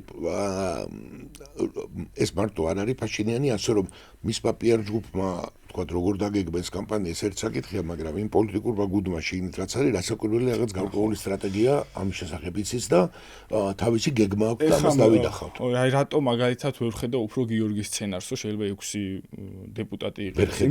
ვერ ხედავ იმ გაგებით თუ დავაკვირდებით თვითონ ფაშინიანის პოლიტიკურ ქცევას ბოლო წლებში. ის ყოველთვის იყენებდა ხის მეთოდებს. ან პოლიტიკურ რეპრესიებს, იქნებოდა ეს დაკავებები, იქნებოდა ეს რაღაცა შინაპატიმრობა, ხო იგივე სამოილ კარაბეთ 30 ოპოზიციონერი იძულებულია შეთქვეს რომ გააკეთოს. და რამდენიმე მკვლელობაც მოხდა სხვათა შორის. ნახე, პრინციპული მნიშვნელობა არ აქვს იყიდის თუ დააძალებს რა. ფაქტია რომ შეუძლია 6 ხმა მიიღოს. არა, 6 ხმაზე არ მგონია. მე მგონია რომ მას ჭირდება მყარი, ესეთი ძალაუფლება და ნაკიდი რაღაცა 6 დეპუტატი შეიძლება არ იყოს ის სიმყარე, რომელიც მე ამას ვამბობ. სომხეთს ეხლა ჭირდება ჩვენ და რას იზოს, ანუ რას ამბობთ, ვერ მივხვდი. მას ჭირდება. ანუ ეს განცხადება იმიტომ აღვნიშნე რომ დავიჭერთ კარაპეტიანს, დავიჭერთ. ანუ არა, მე ვერ გეტყვი ახლა. პარტიული აკრძალვის მას ახლა რაც სომხეთს ახლა ჭირდება, აი იცი რას გეტყვი, პირდაპირ შედარება არ გავაკეთოთ, მაგრამ როცა ისტორიას სწავლობთ ხოლმე და ვამბობთ რომ აი და რა საინტერესოა რომ დემოკრატიის პირობებშიც კი სხვის კიცრებზე ნაკლებად ვფიქრობ და ვამბობთ რომ აი მეფებს შეკრიბა სადღაც კიდე ჩვენ ისტორიაში და კიდე სხვაგან და მოღალატე ფეოდალები მოკლედ დასაჯა და ესე ჭირდებოდა ჩვენ სახელმწიფოს და ასე შემდეგ და ასე შემდეგ. მაგრამ ჩვენ საქართველოში არის ბევრჯერ და ადამიანები როცა დიდი ამბავია ხედავ ვამბობთ ხოლმე რომ ის შეიძლება სხვაც არ იყოს მოღალატე და საერთოდ არ ფიქრობდა და ფეოდალი ფიქრობდა რომ მისი თავი შვედი ადგილას იყო თავის ადგილას, მაგრამ აკაც ეხლა მან ისეთი ურთულესი ამან სომხეთმა ისეთი ურთულესი გადაწყვეტილება მიიღონ რომ აქვს თავისი ლოგიკა პოლიტიკას, როცა A-ს გააკეთებ, მერე B, C და B, G აუცილებლად უნდა გააკეთო, იმიტომ რომ მან ეს გადაწყვეტილებები რომ მიიღოს, ეს არ არის 6 ხმის და პარლამენტის, აქ უნდა იყოს აი ჯარის დისციპლინის დროზე გასული და მას აქვს, ნახე, איך ვთქვათ, მას ამაში ამ დიადაგზე ხა რატო არის თეორიას, მას ამაში აქვს დიდი მხარდაჭერა უშუალო მომავალი პარტნიორებისაგან, უფრო ვთქვათ, და გარანტორებისაგან. ეს არის თურქეთი და ეს არის აზერბაიჯანი. ისინი ვთქვათ, დემოკრატიის უხეშად რო ვილაპარაკოთ, ნაკლებობაში მას ბრალს არ დასდებენ. მან ამ ეტაპისთვის, რადგან ეს ცალკე საკითხია მთლიანობაში და გრძელვადიანში ეს რამდენად იქნება ევროპისთვის საინტერესო, მაგრამ ამ ეტაპზე ევროპელებისგანაც აქვს სრულად მწვანე შუქი, 100% მწვანე შუქი აქვს. ჩვენ არ ვახსენეთ გარჩევები, მაგრამ სხვაგან შეიძლებოდა თუნდაც იმ შეფასებებით, რომელიც გააკეთა ევთოდირმა და იმან, შეიძლებოდა რომ სხვა დამოკიდებულებიც მოგვისმენია, მაგრამ ასაკურველი საკუთარი ინტერესებიდან მოქმედებს ახლა ევროპა და ევროპიდანაც მწვანე შუქი არის. ესე იგი აქ და მას აქვს ახლა რა ჩამოთვალეთ გასაკეთებელი ეს უმტკივნეულესი ნაბიჯები. ახლა აქ ერთი მხრივ ეს იცადო და მეორე მხრივ ხა მიტინგებს უყურო შენ და გაცხადებებს უსმინო და ტელევიზორში ხა დებატებს უსმინო. ეს ჩვენ ვახერხებთ აი მარდაიდარდოში რო არის. ხო, მაგრამ ეგეც გამოჩნდება ხა ისი რესურსი აქვს ოპოზიციას, იმიტომ რომ ოპოზიციამ წინასაარჩევნოდ გამოიყვანა ხალხი ქუჩაში, მაგრამ ეს არ იყო ეფექტური, არც მიტინგი და არც არაფერი. რეაქცია წინაზე რა გითხარი, იმიტომ კი არა მეკითხარი. ოპოზიციამ აი რო გითხარი, რამდენად აიღებს ოპოზიცია საკუთარ თავზე. აქამდე იყო ლაპარაკი, რომ ფაშინიანი ავირჩიო თუ არ ავირჩიო, მაინც ესე მოქმედებდა. იმად ვიღაცას მოეწოდა ტარო რატო შეჭაბა, ვიღაცას არ მოეწოდა, ვიღაცას რაღაცა მოწონდა, ვიღაცას კოჩ. ეხლა საუბარი არის აი ეს სიტუაციაზე. შენ უკვე ესე დადექი და მორჩა არჩევნები ხო ჩაატარე. ეხლა აქედან არის თურქეთი და აქედან აზერბაიჯანი. ეს 2x2-4-ია. გარგარი საქმე. მაგაშია საქმე. ახლა ოპოზიცია ამას შეეწინააღმდეგება თუ არა, მაგაშია თავის თავზე აიღებს ომის ამბავს. ჩვენ ვითარებიან შეხვედრა გამოსვლებიდან და შეუნა გამოხვიდე თქვა დიახ, მეგობრებო, რო დადგები მოედანზე ერევანში, უნდა თქვა რომ დიახ მეგობრებო, აბა მოდი ვიშიშვლოთ ხმალი და ვეომოთ. არ არის ეგრე მარტივი რომ ხო და ამიტომ გეუბნები რომ ეს უნდა იყოს რომ ეს 1-2 შეიძლება რომ თავგაცხელებული რომ გამოვიდეს ამის საშუალება ტელევიზორში არ მიეცებათ. მე აი აგერბე და აგერ შეხა ლოგიკა ამას ითხოვს ეგეთი საუბრები რომ ახლა ტელევიზორში დებატები მოეწყოს და რაღაც ეს გარდამავალი ეტაპი სანამ ეს არ დასრულდება მინიმუმი ხელში არ იქნება აყვანილი და სამშვიდობო ხელშეკრულება არ მოეწყო, იმიტომ რომ მაშინ გამოდის რომ მან უნდა გამოაცხადოს, რომ უნდა უთხრას, რომ რუსეთს უნდა უთხრას გეხუმრეო, უხეშად რომ ვილაპარაკო, თუმცა თქვენ მაგას გამორიცხავთ, რომ ევროპასაც უნდა ეუთხრას გეხუმრეო. ევროპასაც გეხუმრეო, მე მოსკოვი ეტყვის, რომ მე ოცნებლების არ მჯერაო და აზერბაიჯანსაც უნდა უთხრას, არა, ეგ ახლა გამორიცხავს. ანუ საბოლოო ჯამში რომ ეს ახლა არის ერთადერთი ეს არის. იმ მასშტაბის ტრანსფორმაციულ მომენტშია ქვეყანა, რომ პროცესის გაჩერება ან გაჭიანურება ეს არის პოლიტიკური მარცხი. ამიტომ არის რომ მას ჭირდება ძალაუფლების კონსოლიდაცია. პოლიტიკური მარცხი კატასტროფაა. ანუ და ისიც უნდა ვახსენოთ რომ თვითონ თქვენ კატასტროფები არ გინახავთ თუ როგორ არის საქმე, ვერ გავიგე. გამორიცხავთ რომ კატასტროფისკენ წავიდეს ქვეყანა უცებ არა. ფაშინიანის ხელისუფლების შინაარსიც არ დაგვაუწყდეს, ეს არის რეალურად ფერადი რევოლუციის პროექტი. მაგაშია საქმე. რომელიც ანუ ფერადი რევოლუცია ეს არ არის ერთჯერადი მოვლენა. ფერადი რევოლუციის შემდეგ კატასტროფები. ხო, და ფერადი რევოლუცია ეს არის განგრძობადი რევოლუცია, მუდმივი რევოლუცია. სხვა შორის მსგავსი კონცეფცია ჰქონდა ათათურქს, რომ აი, როდესაც მან დაიწყო ეს რეფორმაცია თურქეთის, ანუ მის ერთ-ერთი იდეა რეფორმიზმი, რომ თურქული მოსახლეობა უნდა იყოს მარადიულ, ანუ რეფორმაში, რევოლუციურ მდგომარეობაში. დაახლოებით იგივე ხდება ახლა სომხეთში. ანუ ეს არის განგრძობადი პროცესი. ერთი ამბავი შერატოვაცავ. ეს შეიძლება ეს არის. გარედან, ახე გითხარი გარედან თქო კიდე ერთხელ გაგიბევრებ რომ გითხარი წვადეშუქი უშუალო მეზობლებიდან და რუსეთი არ არის მისი უშუალო მეზობლები ის რომ სომხეთმა ამ გზით უნდა იაროს რა ვალდებულებაც მან აიღო ну თავისი ნებით თუ ქვედინებით ხო თავის ვალდებულებები აქვს და მიმართულება რაც დაისახა პრაქტიკულად ყველა მეზობელს არა მარტო აწყობს არამედ ყველაფერს გააკეთებენ რომ მან ეს გააკეთოს და ევროპა კიდე შორიდან და ამერიკაც ირანია ერთადერთი თორე თანაჩერი აბა რა შეუშლის ამას ხელს რომ ეს ესე ვთქვათ ვის აწყობს ახლა აი და თანდათან გადმოვიდეთ აი საქართველოს დამოკიდებულება მე ვუყურებ ახლა Facebook-ში ვიღაცა რაღაცას არჩევნო კამპანია არ მოეწონა, ვიღაცას რაღაცა პრეტენზიები აქვს, ვიღაცა გდიჩის მოგებია რომ ჩვენთან რო ცნეს, ჩვენთან რო არჩევნებისადმი ესექნეს, აი სომხეთში რატო ცნეს. ეს ჩვენთან ჯერ კიდე არის რომ რეალ პოლიტიკა არ არის დამკვიდრებული და კიდევ აი ნელა-ნელა ვსწავლობთ და გონია რომ რაღაც ქვეყნები მოქმედებენ რაღაცა სამართლელებს. უბრალოდ ერთი მოქმედებენ ინტერესები. აი საქართველოს როგორ აწყობს აი რომ პოლიტიკურად საქართველოს ინტერესებში რა არის ჩვენ გვერდზე იყოს ომი და უბედურება განახლდეს თუ რა თქმა უნდა არა ეხა მაგი არა მაგრამ მთელი ამბავი რა არის ანუ ეს პროცესი რომელიც სამშვიდობო ეგრეთ წოდებული სამშვიდობო პროცესი აზერბაიჯანთან მიმდინარეობს უკვე თითქმის 5 წელი ხა ფინალთან მიდის ფინალთან მაგრამ ამ ფინალის მოახლოვება ფაშინიანს ძალიან უნდა თქო მე არა ვარ ამაში დარწმუნებული იმიტომ რომ ანუ უამრავი შემთხვევა არის წინა როდესაც ისეთი პუნქტები შეუცვლია სომხურ მხარეს ამ შეთანხმებაში, რომელიც რეალურად ეხა რო აიღო არ შესაძლებელი არც იყო, უბრალოდ დროის მოგებისა და დროის გაწევის მაგსარო და ზურიკელას უნდა. აგერ ორი ვეშაპი დგას აქეთიკიდან, ერთი დიდი, ერთი შედარებით მომცრო და რა თქვი არ უნდა.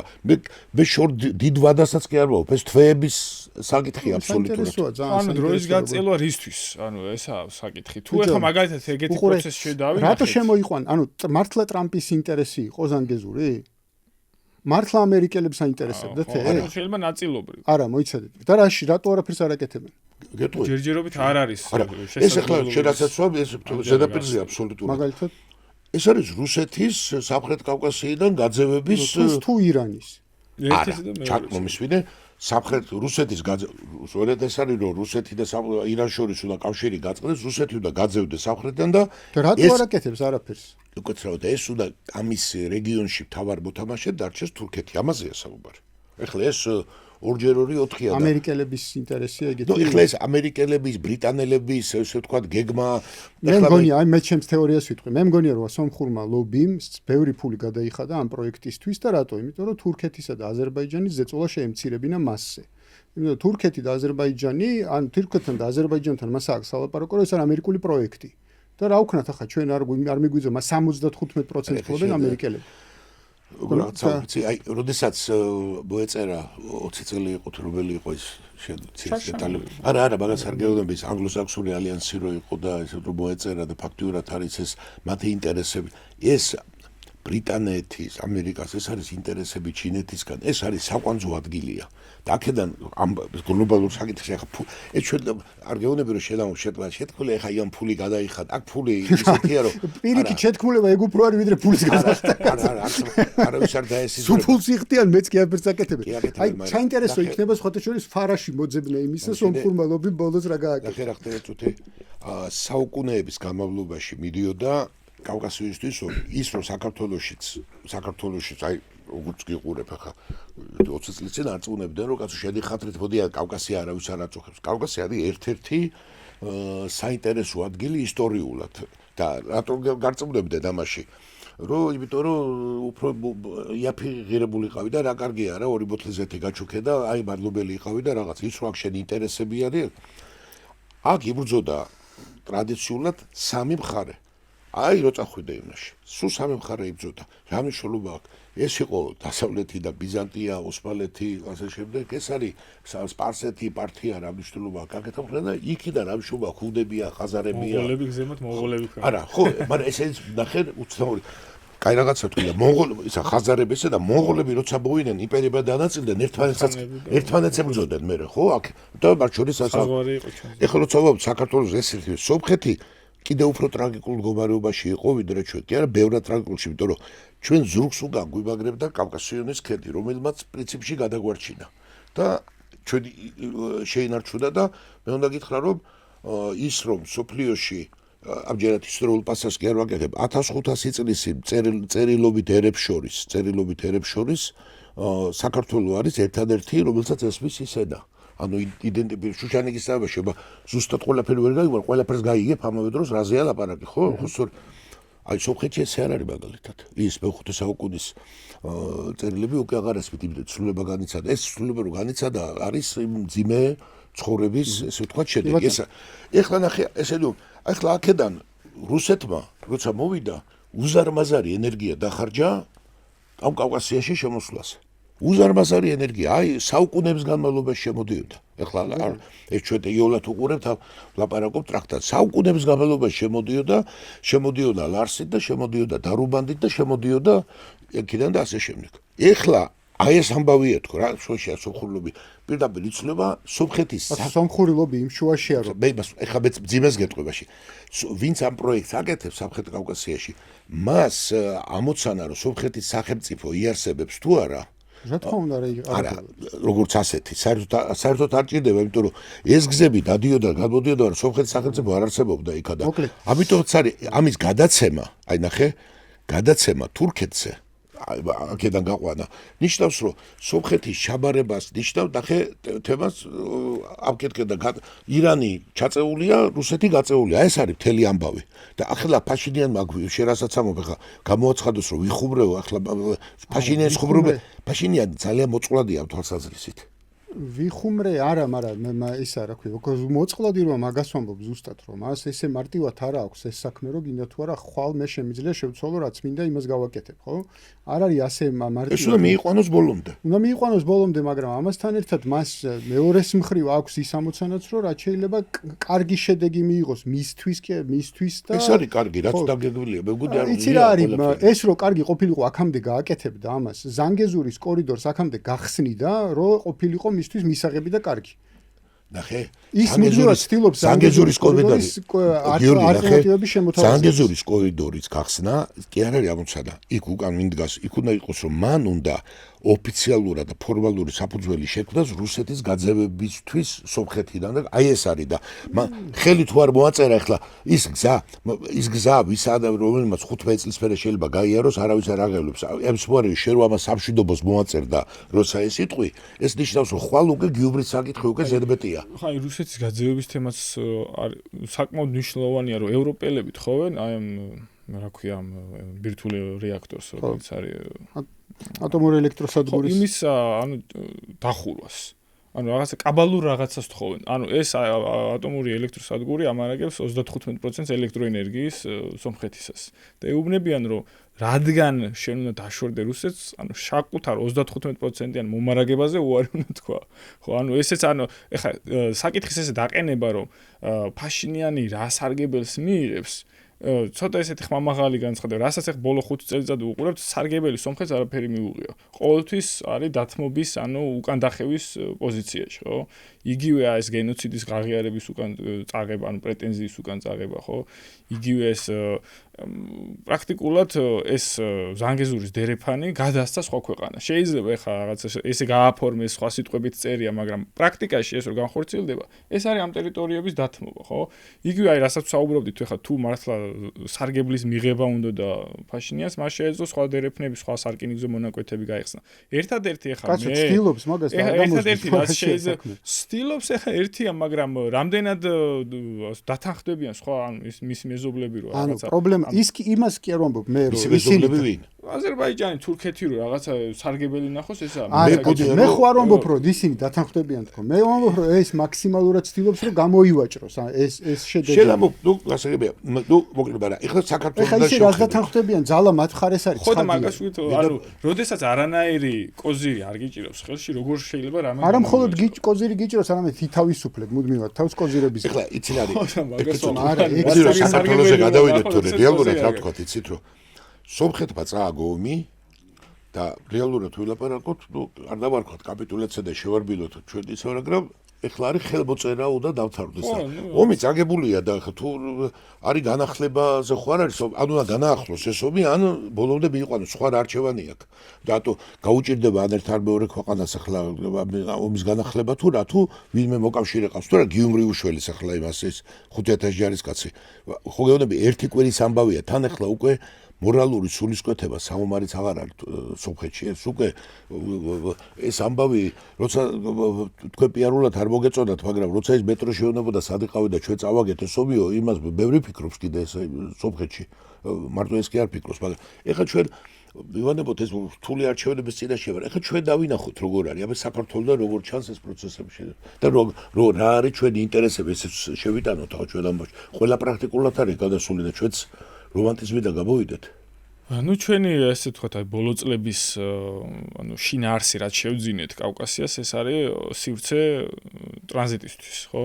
და ბოლო წლები ვსაუბრობთ ამ შუა დერეფნის საკითხზე, რომ მაგალითად კავკასია უნდა იყოს სტაბილური, იმ თვალსაზრისით, რომ სხვა ალტერნატიული მარშრუტები არის უკვე არასტაბილური, ანუ ეს რუსეთზე, ირანზე გამოვალი, თუნდაც საზღვაო გზები, ყოველ დღე ჩვენ გვესმის, რომ რაღაცა ან გემს აკავებენ, ან გემზე თავდასხმა ხდება.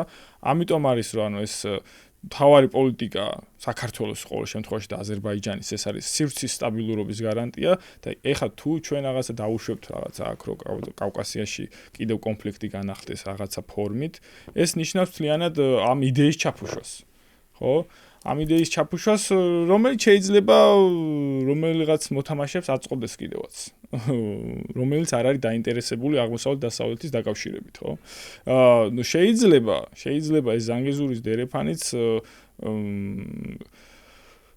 ერთი შეხედვით შეიძლება იყოს რაღაცა სტაბილურობის და რაღაცა თანამშრომლობის ინფრასტრუქტურა, მაგრამ საბოლოოდ პრაქტიკაში აღმოჩნდეს საპირისპიროდ. ის აღმოჩნდეს კონფლიქტის საგანი და დესტაბილიზაციის საგანი.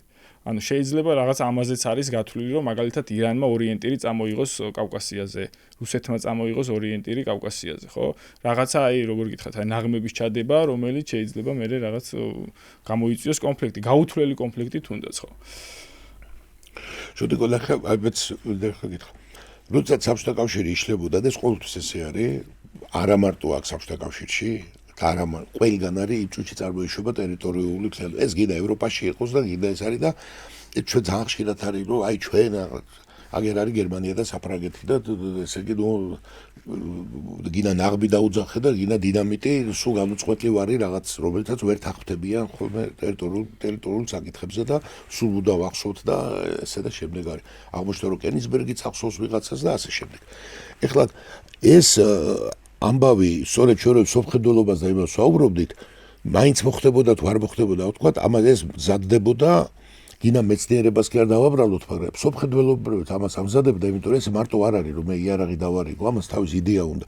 და ის რაც დაიწყო არასტაბილურობის ერთ-ერთი იყო ეს დიდი სომხეთის თემა.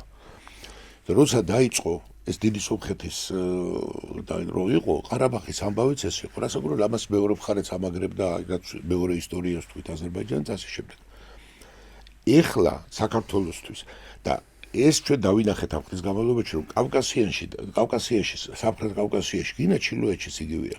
დანთებული ცეცხლი ეს სულელიც შეიძლება მხოლოდ უხაროდეს, რომელმაც ჩვენ არ გვაკლია გარშემო და არც სოფლიოში არ გვაკლია სულელი, რომელთაც გონიათ რომ რა კარგია მწვად შევწავ და ხელს მოვითბობ. და ის ვერ ხდება რომ ეს ცეცხლი, ესე იგი როგორ შეიძლება გადმოვიდეს. ის რომ მე მაგალითად გონია რომ ულაპარაკოთ მოგწონს არ მოგწონს, ახლა ეგ საუბრები არის, ფაშინიანმა დაასრულა ძალიან მნიშვნელოვანი პროცესი. რომელიც ამის დასრულებაც იყო საქართველოზე, მეტ ეხლა იქ მე ვისაუბრობთ ეს ანგეზური კესროვავთ გზებზე. არც ეს მშვიდობა რო არ დასრულებული იყოს, საქართველოში ძალიან ბევრი რაღაც პრობლემა გაჩნდებოდა, არ შეიძლება შენგან 200 კილომეტრში ძვინვარებდეს ცეცხლი და შენ მიმზიდველი იყო რაიმე საფუძვლის მიხედვით. ხო ესეა. ყველას უნდა ვაჭრობასაც ეგულა, გართობასაც უნდა და ტურისტსაც ეგულა და ასე შემდეგ და ასე შემდეგ. გარდა იმ შემთხვევებში, რომელსაც უნდა რომ შენთან ცეცხლი დაანთოსო, მერე თავისთან იყოს სითბო. ამიტომ ფაშინიანის მე ესე ვფიქრობ, ეცე ვუყურებ, რომ ფაშინიანის გზის რაც დაიწყო მან ბოლომდე მიყვანა, ეს საქართველოს ინტერესებშია. სხვათა შორის მე მაგალითად გითხრათ, რომ ვთქვათ, რომ აი არა მარტო ისეთ ბოლოს გულწრფელად გამოხატა მან საქართველოს მიმართ და სულიად აი დაუძაბავად ილაპარაკა საქართველოსზე. იყო ხოლმე უნდა გითხრა, რომ ჩვენ დამოუკიდებლობის პირობებში რომ რთული პერიოდების გვახსოვს. ხა ჩვენ ყოველთვის ვინარჩუნებთ დელიკატურობას და ასე შემდეგ, მაგრამ რთული პირობებიც იყო ჩვენ ზედმეტად არ იყო ესე მარტივად. იცი რა არის, აი თვითონ ესე ნაციონალისტურად განწყობილი გინდა აქედან და გინდა იქიდან ხმაქსებად რომ შევარბილოთ, ეს იწვევდა გარკვეულ და ჩვენ ვიყავთ ხოლმე ახლოს ძალიან სერიოზულ პრობლემებთან. მათ შორის ჩვენს ზოგიერთ რეგიონში და ასე შემდეგ და მთლიანად ინტერესებში. ეს უბრალოდ არ არის ხოლმე მეცნიერების რაღაცა გამოთქმული, რაღაც პრეტენზიები გამოითქვა. ამიტომ ეს ჩვენ მეს ვუყურებ, რომ სტრატეგიული ინტერესებშია მშვიდობა. აი მშვიდობას როცა ესე ვსაუბრობ და ბევრისთვის ეს სატრიზავებელი და სასაცილო სიტყვად არის, ეს არის ბაზისი, ასე ვთქვათ, ყველაფრის, ხო? რეალურად რო ვთქვათ. არ იქნება მშვიდობა და არ იქნება არაფერი. აი ეგეთ ვითომ ეს ესე პატარა ქვეყანაში, სადაც უნდა რამოდენიმე დრონს უნდა 2 დღე რომ დაამთავროს, ესე ვთქვათ, საერთოდ ყველანაირი საუბარი. ჩვენ რო უსმენთ ახლა დღეს რომ 400 და 500 დრონი ხურდაშია, ხო? და ფრენა აქეთ ტერმა არ წარმოვიდგინოთ ეგეთ. ეს ერთია. და დანარჩენ სიტუაციაში ეს თუ გადავიდა საქართველოსთვის განსაკუთრებულად მაშინ ესე ვთქვათ არაფერი არ იცვლება და გადავდივართ ჩვეულებრივ პოზიციურ თამაში. აი პოზიციურ თამაში, სადაც უკვე ჩვენზე არის ბევრი რამე დამოკიდებული. ეს რაღაცა მოარული შიში რო არსებობს ამ ზანგეზურის დერეფის. ხო, ეს არის შეიძლება რაღაცა ალტერნატივა გაჩნდეს ქართული ტრანზიტის და ჩვენ ახლა შეიძლება დავკარგოთ, მაგრამ უყურეთ, ანუ რაღაცა როდესაც ამაზე საუბრობენ, არ აგრძელებენ ამ სივრცეს. ზანგეზურის დერეფანი სავარაუდოდ ბოლოს ჩავა ყარში. როგორც ბაქო-თბილისი ყარსი ჩადის. ყარსიდან სტამბულამდე არის საკმაოდ რთული სარკინიგზო მონაკვეთები, რომელიც ეხა მსხვილი ტრანზიტისთვის არ გამოდგება. ჩემი აზრით, აი ეს ყარსის ბაქო-თბილისი ყარსი და ზანგეზურის დერეფანის ეს იქნება თურქეთ-ცენტრალური აზიის დამაკავშირებელი სივრცე და არა მაგალითად ჩინეთ-ევროპის დამაკავშირებელი სივრცე. ხა ჩინეთს ანუ ჯერ-ერთი რომ მატარებლით იმდენს ვერ გადაზიდავ, როგორც გემით და მეორეს ერთი უფრო მოკლე არის მაგალითად, ანუ საპორტო ინფრასტრუქტურა მასობრივი გადაზიდებისთვის უფრო მისაღებია. ამიტომ რაღაც ფოთის სპორტი იქნება თუ ეს ანაკლიის სპორტი მომავალში, ეს იქნება ამ შუა დერეფნის მთავარი ხაზი და არა რაღაც ბაქო-თბილისი ყარსი. იმიტომ რომ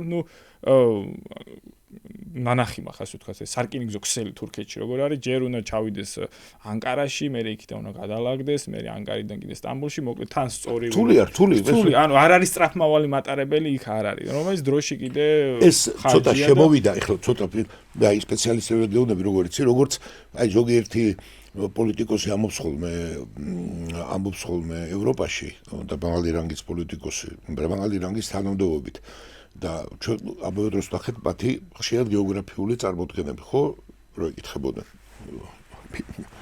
პარლამენტარებს საფრანგეთში რა, აგერ კულტურის ცენტრში ეკითხებოდნენ და წარმოდგენა არ ჰქონდათ ამას. რო აქ საუბარი იყო შავი ზღვის პირეთის იმაზე სოფხეთზე ეს ჩვენ ხა იუმორიც ეს არის როგორი ამბები იცი რომ აი თუ ესე არა ესე გავიყვანება რკინიგზაზე აი ამას გავდასე ეს რეალობაში ესე არა ეგრე არ არის ახლა იცი რომ გამოტანილი ეს უბრალოდ ეს და უცებ ესე იყო ფაიმე ზანგეზური ძალიანაც კარგი თუ ზანგეზური რაც უფრო გაივლიც და კიდე მეტი გზა აიღოს და მარშრუტი იმუშავებს მით უმეტეს იქნება და ეს ნიშნავს რომ აქ დაიქცელება მშვიდობიანი გზებით და მით უფრო მეტი იქნება რაც მეტი ტურისტი ჩამოვა რაც მეტი საერთოდ ამ სამ ქვეყანაში რაც მეტი ტურისტი ჩავა ერთგან ეს არის მომგებიანი მეორეგან იმიტომ რომ ეს გადადის და გადმოდის ერთად რაც მეტი ამბავი იქნება ერთად ნეტავ ის ექტავს რომ ფეხბურთის ისინი გაიმართოს ესე ვთქვათ ერთიანი ჩემპიონატი ხო ტურნირები სამხრეთ კავკასიაში ეს ნიშნავს რომ ყველასთვის მომგებიანი იქნება და ყველა ჩვენ კიდევ უფრო ჩვენ აქედან გამორიცხულია რომ რაიმე წაგება მივიღოთ აი ეს არის გადაწყობილი ამ სიტუაციაზე როგორც ერთი ნაწილია ხოლმე საქართველოში აწყობილი რომ აი ჟობს სიცოცხლესა ნაძრახსა არიან ესე განწყობილები ოღონდ თვითონ კი არა სხვის სიცოცხლეზე არიან როგორც ეს ორიენტირებულები და რაღაცა ეს საომრად მოუწოდებენ სხვებს ვიღაც ეს არის კატასტროფა ამიტომ ეხლა ჩვენ მიუხედავად იმისა რომ იქ რთული გზა აქვს გასავლელი ფაშინიანს და არა მარტო ფაშინიანს იმ სოფხედველობას რომელთაც ესენი მიდიან მას ქონდა მე მაინც ესე მგონია რომ იმ ორი ცუდიდან მან აირჩია ბევრად უფრო რბილი სიტუაციები რომ თუ არა და დღემდე იქნებოდა საუკეთესო შემთხვევაში გადართული რუსეთის სამხედრო ბაზა რომელიც იქნებოდა ომში ესე ვთქვათ აზერბაიჯანთან საბოლოო წაგებით იმიტომ ამას შევხედოთ ადამიანური რესურსით ფინანსური რესურსით ნუ როდემდე უნდა ეომა და ერთი რამეს ვთქვათ ეს სოფხეთი ვინც იქ ცხოვრობენ მან ჩააბარეს პირველად მოხდა რომ საკუთარ სოფხებმა მიიღეს თვითონ გადაწყვეტილება ვინც სოფხეთში ცხოვრობენ იმიტომ რომ რუსეთში ცხოვრებ სოფხებს საფრანგეთში ცხოვრებ სოფხებს და საფრანცისკოში ცხოვრებ სოფხებს კიდევ თავისი ინტერესებით რომელიც შეიძლება არ ემთხოვდეს ეს ერევანში მცხოვრები სომხების ინტერესებს. თვითონ ახლა ეს ყარაბაღი რო ჩიხი იყო ეს 2x2-4-ია სომხეთისთვის, მაგრამ თვითონ ფორმატი როგორ გადაწყდა ეს კონფლიქტი ეს არის სადაო ფაშინიანთან, ხო? მაგალითად თვითონ ალიევი თავაზობდა რომ ყოფილიყო კულტურული ავტონომია ყარაბაღში და იმ აბორიგენ 140,000 სომეხს ეცხოვრა იმ ხანკენდიში უკვე, ხო? ანუ ამაზეა დავა რომ შემდგომ ეს დაიბადა. ალიევი ნიშს უგებს. უბრალოდ რაღაც შიდა პოლიტიკური მიზნების გამო მთლიანად ჩაჭრა ეს ყარაბაღის საკითხი. მაგრამ ამით ფაშინიანი როგორ ამბობს, იცი? აი ბოლოსაც კი მე გამიკვირდა შოთაშვილის, მაგრამ არ გამოტოვა შანსი ალიევმა და მაინც ნიშნი მოუგო. ეს ის პრეზიდენტი იყო, რო დადგა მინდორზე, ვენაკუფერი მინდორზე, რო თქვა რომ ეს იქნებაო შუშაში. ეს აი ესეთი განაპირა არის სტადიონია თუ იპოდრაზგინეს და არ ქვი ხო და მინდორია შუშაში. მაგრამ მეორე სიტუაცია ფაშინიანის მხრები საომერო ეს იმდენად გამჯდარი აზრი იყო რომ აი სომხეთს ეს ომი რო არ წაეგო ის რომ ადამიანს ვიღაცას ეთქვაო რომ იცი მოდი ხა ჩვენ ამაზე უნდა ავიღოთ და კულტურული ნუ ეს ნიშნავდაო რომ ეს უნდა დაგვენახაო რა ეს ამბავი ესე ვთქვათ როგორ იყო თვითონ ყარაბაღი ჩიხი იყო ამას ნუ რეალურად რუსებიც მიანიშნებდნენ რომ იყო ხო 2010-ში რომ ის 7 რაიონი დაეთმო ყარაბაღის გარშემო და შემდგომ დაწყებული იყო სტატუსზე საუბარი ამ ყარაბაღის, მაგრამ ნუ მაშინელი ელიტები ყარაბაღის ძვალი დიდი ლუკვა რომელიც მილებს წავლება და ვერც გადაყლაპავდა ვერც აი ანუ ზანგეზურზე კიდევ ერთი დავამატებ მაინც ამოვუწუროთ ის საკითხი ანუ ჩემი პერსპექტივით ზანგეზურის დერეფანი შეიძლება იყოს გამოყენებული აი ამ ენერგომაგისტრალებისთვის ანუ გაზის ექსპორტისთვის ცენტრალური აზიიდან გამომდინარე იქიდან რომ ამას გამოიყენებს არა მხოლოდ თურქეთი არამედ ევროკავშირიც. გახსოვთ ალბათ ომი რო დაიწყო უკრაინაში, ევროკავშირმა გააფორმა შეთანხმება აზერბაიჯანთან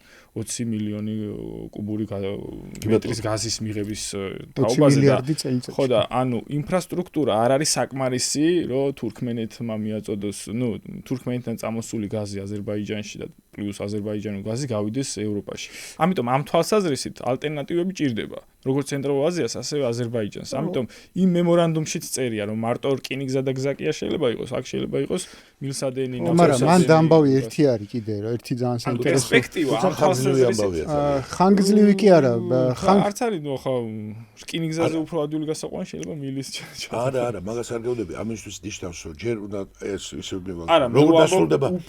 როგორ დასრულდება ირანი, ხო, ეს როგორ დასრულდება რუსეთ-უკრაინა და ეხლა ჩვენ მან ისარა 15 წელიწადში 10 წელიწადში ევროპა რუსეთის გაზს არ იყიდის, ეხლა ამაზე თავს ნუდაზნებს ნურავინ, იმიტომ რომ როგორც კი უნდა მოაკნათ ნავთობი წუთში. ესე იგი, ნახეთ როგორ რაღაცა კიდე ერთი მომენტია, ტექნიკური ამბავიც არის, ანუ ესე იგი კი არის იქ რაღაც თურქმენული გაზის რაღაც თემები და ამბავი და რაღაც ასე შემდეგ, მაგრამ ფაქტია, რომ იმისთვის რომ მაგალითად 20 მილიარდამდე თუნდაც გაეზარდა აზერბაიჯანს მიწოდება ევროპისთვის, ახლა 10 წლის და კი ორჯერ უნდა გაზარდოს, ესე იგი თავის გაზის მიწოდება.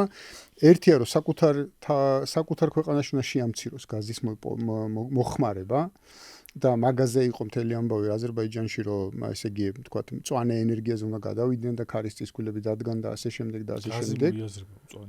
ეხლა უკვე მოიაზრება ეგ ევროკავშირის ცვლილებით, მაგრამ ანუ ქარის წისქვილებით და რაღაცებით უნდა ჩაენაცვლებინათ საკუთარი მოხმარება გაზის, იმიტომ რომ არ აქვს ესეთი მოპოვება, რომ ესე მოპოვებით გაზარდოს. მოიცადე კაცო, ეხლა მაინც მე არ დაგვწევ ქარის წისქვილებით კი არა, ქარის გენერატორებით. ქარის წისქვილებით გენერირებული ელექტროენერგია. ხო და შესაბამისად ანუ და მომავალი წლისთვის უნდა ქნან უკვე ის შეთანხმება მომავალ წელს უკვე უნდა მიაწოდოს 20 მილიარდი. ანუ ფიზიკურად შეიძლება ეს ჯეიჰანის მილი არ არის საკმარისი ამის გასადარებლად. ხო და არა, ეს აქედან თურქეთამდე რეალურად არის, იქითკენ არის და ინფრასტრუქტურა განსავითარებელი, რომ იმის იქით გაგრძელდეს კიდე ეს ამბავი. და უბრალოდ აქ თავარი არის რომ რა გაზს მიაწვდის. ახლაც კი აზერბაიჯანი რუსეთისგან ყიდულობს გაზს და იმ გაზს აწვდის თურქეთის გავლით ევროკავშირს, რომელზეც ევროკავშირი ამბობს, რომ აზერბაიჯანული გაზია. მაგრამ ეხლა წარმოიდგინე, რომ ერთ წელიწადში ეხლა ზანგეზურზე არანაირი გაზმილსადენი არ გაივლის ეგ. ბოლომდე რომ თქვა ეხლა რა ინტერესი ქონდა ევროკავშირმა თვითონ ის ოქტოს, მაგრამ საქართველოსთან რო ჩამოვიდეთ აქა, საქართველოსთვის და უშუალოდ რეგიონში არის რომ ამითი რაც შედეგიც დადგა, ეს არის პროგნოზირებადი შედეგები და იმიტომ რომ სხვა შედეგი რო დამდგარიყო, ესე ვთქვათ და გაემარჯვებინა, ეს ნიშნავდა ძალიან დიდ, ესე ვთქვათ, არაპროგნოზირებად რეალობას. ახალი ჭადრაკის პარტიას და თავისი ხიბა, ამიტომ ეს დაახლოებით აპრობირებულია და შემთხვევითი არ იყო რომ ეს პოლიტიკა ესეთია რომ მილოცვა ჩვენგანაც ერთ-ერთი პირველი ვიყავით მისგანაც კეთილგანწყობა, ესე ვთქვათ, სულ გამოხატვა ფორმალური, იმიტომ რომ ჩვენ ისტორიულად ვართ ვალდებულები, რომ კეთილგანწყობილები ვიყოთ ერთმანეთთან. ეს ისტორიული გარდაუვალებაა. თუმცა ერთ რამეს ვიტყვი ხა წეგან როცა საქართველოზე ვლაპარაკობთ, ერთი მომენტია, ცხადია, ჩვენ რეგიონში ძალიან გვჭირდება მშვიდობა, ხა არანაირად არაფრიდან არ გამომდინარეობს, რომ სადმე რამე დაპირისპირება გვაწყობდეს. ანუ არ არსებობს ეგეთი მოცემულობა, არა თუ სომხეთ აზერბაიჯანს, არამედ ის რაც ირანში ხდება, ისიც არანაირად არ გვაწყობს და ის რაც უკრაინაში ხდება, ისიც არანაირად არ გვაწყობს.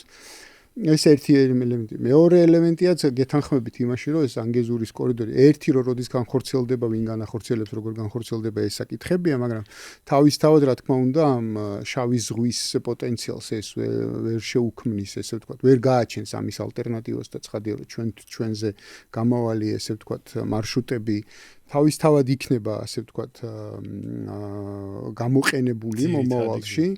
ძირითადი იქნება თუ პარალელური იქნება, იმიტომ რომ აი მაგალითად რო ავიღოთ ახლა ბაქო-თბილისი ყარსის რკინიგზის მაგისტრალის პოტენციალი სხვადასხვა გათვლებით არის სადღაც 5 მილიონი ტონიდან 10 მილიონ ტონამდე, ისიც მაქსიმალური იყო პიკი გათვლილი. ხო, და აი არის კიდე ძალიან ოპტიმისტური გათვლა, რომ 10 მილიონამდე შეიძლება გაიზარდოს. თუმცა აქამდე ამ ინფრასტრუქტურაში 500,000 ტონაზე მეც ჯერ არ გაუვლია. რაც შეეხება ზანგეზურს, იქაც დაახლოებით ეგეთი გათვლა, რომ სადღაც 10 მილიონი ტონა არის იმის პიკიც, ესე ვთქვათ, და ძალიან ოპტიმისტურად 15.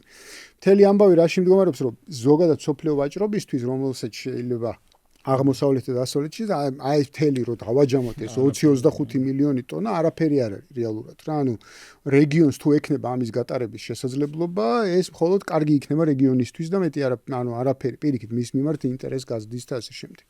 მაგრამ აქ მე ერთი ელემენტი უნდა შემოვიტანო, ვიდრე შოთა თავის ოპტიმიზმი. ცუდი რა, ეხლა თუ ამ ხიფათებზე არ ვიფიქრეთ, არ გამოვა ეგ ამბავი რა. რომ თუ მართლა რუსეთი გადის სომხეთიდან და ვთქვათ გაყავს თავისი გიუმრის ბაზა, როგორც ითქვა ახლა დღევანდელ იმაში, არ ვიცი ეგ როგორ იქნება და დათანხმდება თუ არა რუსეთი მაგის საკითხს. გამოდის, რომ ესე ვთქვათ, ეგრეთ წოდებულ სამხრეთ ოსეთის ცხინვალის რეგიონში არსებული რუსული ბაზები კავკასიაში ერთადერთი, ასე ვთქვათ, და ცენტრალური აფხაზეთი არის, მაგრამ აფხაზეთი უფრო შავი ზღვაზე ორიენტირებულია და ცენტრალური, ანუ ასე ვთქვათ, ცხინვალის რეგიონი ეს არის რეალურად სამხრეთ კავკასიის მაკონტროლებელი ტერიტორია, ასე ვთქვათ, რუსეთისთვის და ეს ნიშნავს, რომ რუსეთისთვის ცხინვალის რეგიონში არსებული სამხედრო ინფრასტრუქტურა წონას იმატებს, ასე ვთქვათ. და მის მიმართ ყურადღება რუსეთისა ბევრად უფრო მაღლა მიდის და ჩვენ აკლებს აფხაზეთს მნიშვნელობას. ხო, ეგრე არის გიუმრი ამატებს სამხრეთ ოსეთის თუ ცხინვალის რეგიონისთვის მნიშვნელობას რუსეთისთვის და შესაბამისად ეს ჩვენთვის არის საყურადღებო საკითხი. ანუ ჩვენ ამაზე მნიშვნელოვნად ყურადღება უნდა გავამახვილოთ ჩვენს სტრატეგიულ ამოცანებთან მიმართებაში.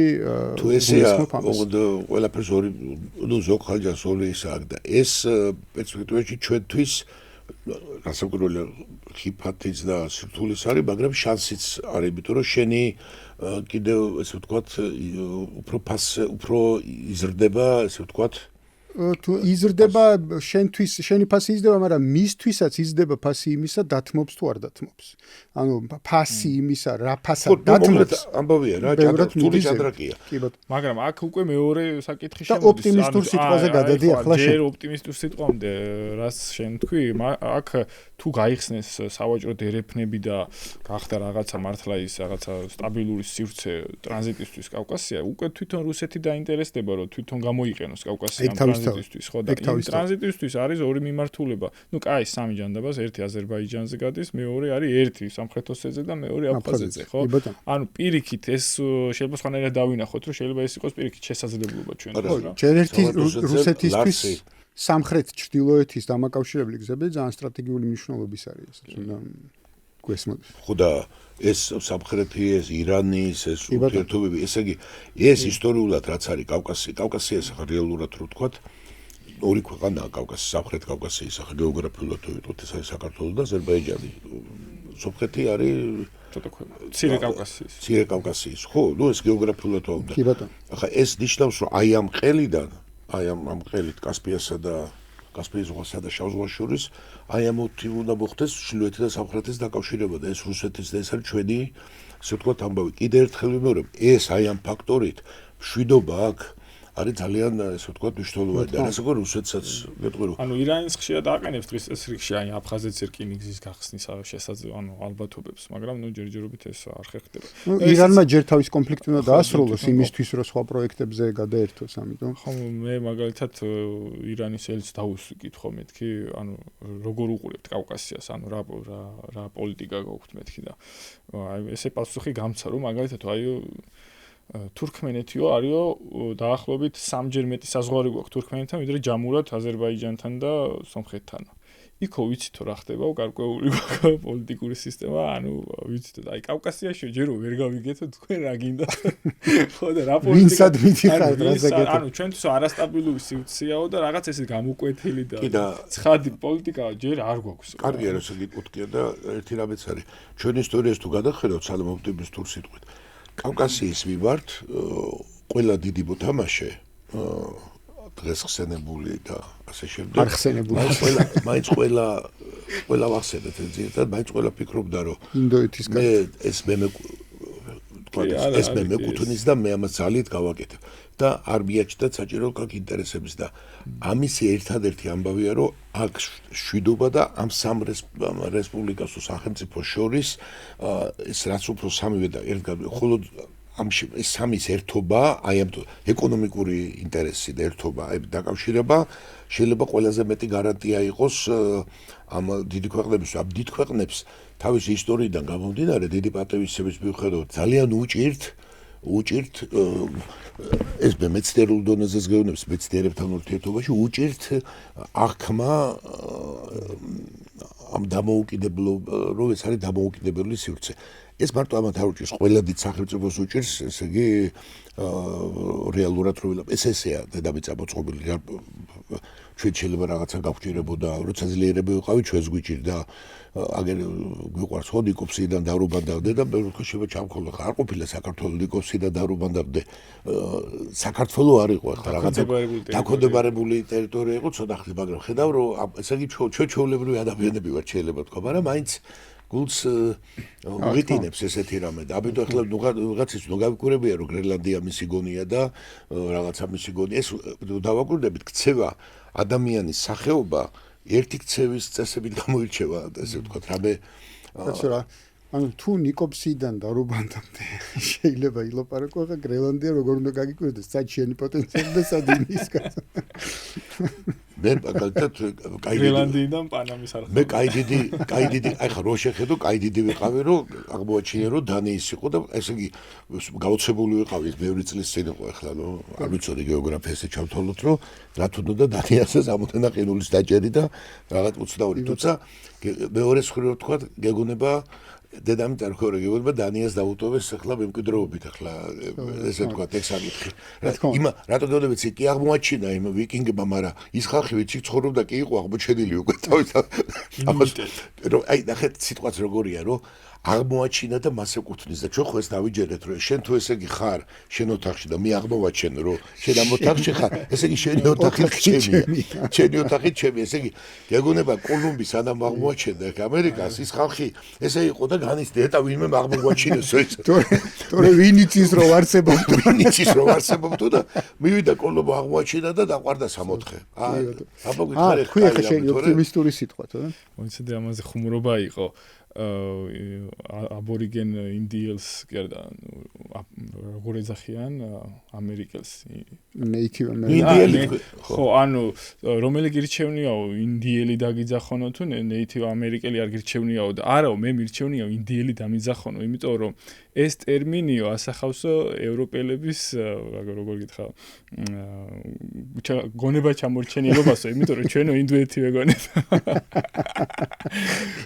ანუ ოპტიმისტური ხა პირველი ის რომ მეზობელ სომხეთს უსურვოთ სტაბილურობა და რაღაც მშვიდობიანი განვითარება ну ეხა არ ვიცი როგორ განვითარდება პროცესები შიგნი რაღაცა რაღაც ვისაუბრეთ შეიძლება გარკვეული დაძაბულობის რაღაც მომენტები იყოს სომხეთში მომავალში თუმცა ну სომხი ერი მაინც არის ჩვენი მოძმეერი ну რაღაცა ყველაზე ახლოს დგომი გენეტიკურად ну არა რაღაცა თვალსაზრისით მაგრამ მათი არსებობა ჩვენთვის მნიშვნელოვანია და მათთან რაღაცა კეთილმეზობლური ურთიერთობა ამიტომ ვუსურვოთ არა მარტო ჩვენ ორერს არამედ თლიან სამ ხალხს რაღაც კავკასიაში და ყველას კაცო გარშემო გარკვეულწილად ხო რაღაც სტაბილურობის ფორმატზე მშვიდობის ფორმატზე შევთანხმებული ყავთ ესე ჩვენ კარგად ვიყოთ და ერთი მაგათი ჩვენ სამლი კარგად ვიყოთ და ერთი ბოლოს გეტყვით ის არის ანეკდოტია რა თქვა ამერიკის აღმოჩენას კოლუმბი დაბრუნდა ევროპიდან და პირველი რა სიტყვი ახალს უთხრეს და ატლანტიკის ოკეანის იქითო ხმელეთია ო შეძახა თქვი რა ამერიკა აღმოაჩინეო რა კარგით მეგობრებო მადლობა შოთა მადლობა რომ იყავით ჩვენი და კი იმედია ყველაფერი კარგად იქნება გემშვიდობებით შევხვდებით ერთმანეთს უკვე მომავალ პოდკასტში კარგად ვამბობთ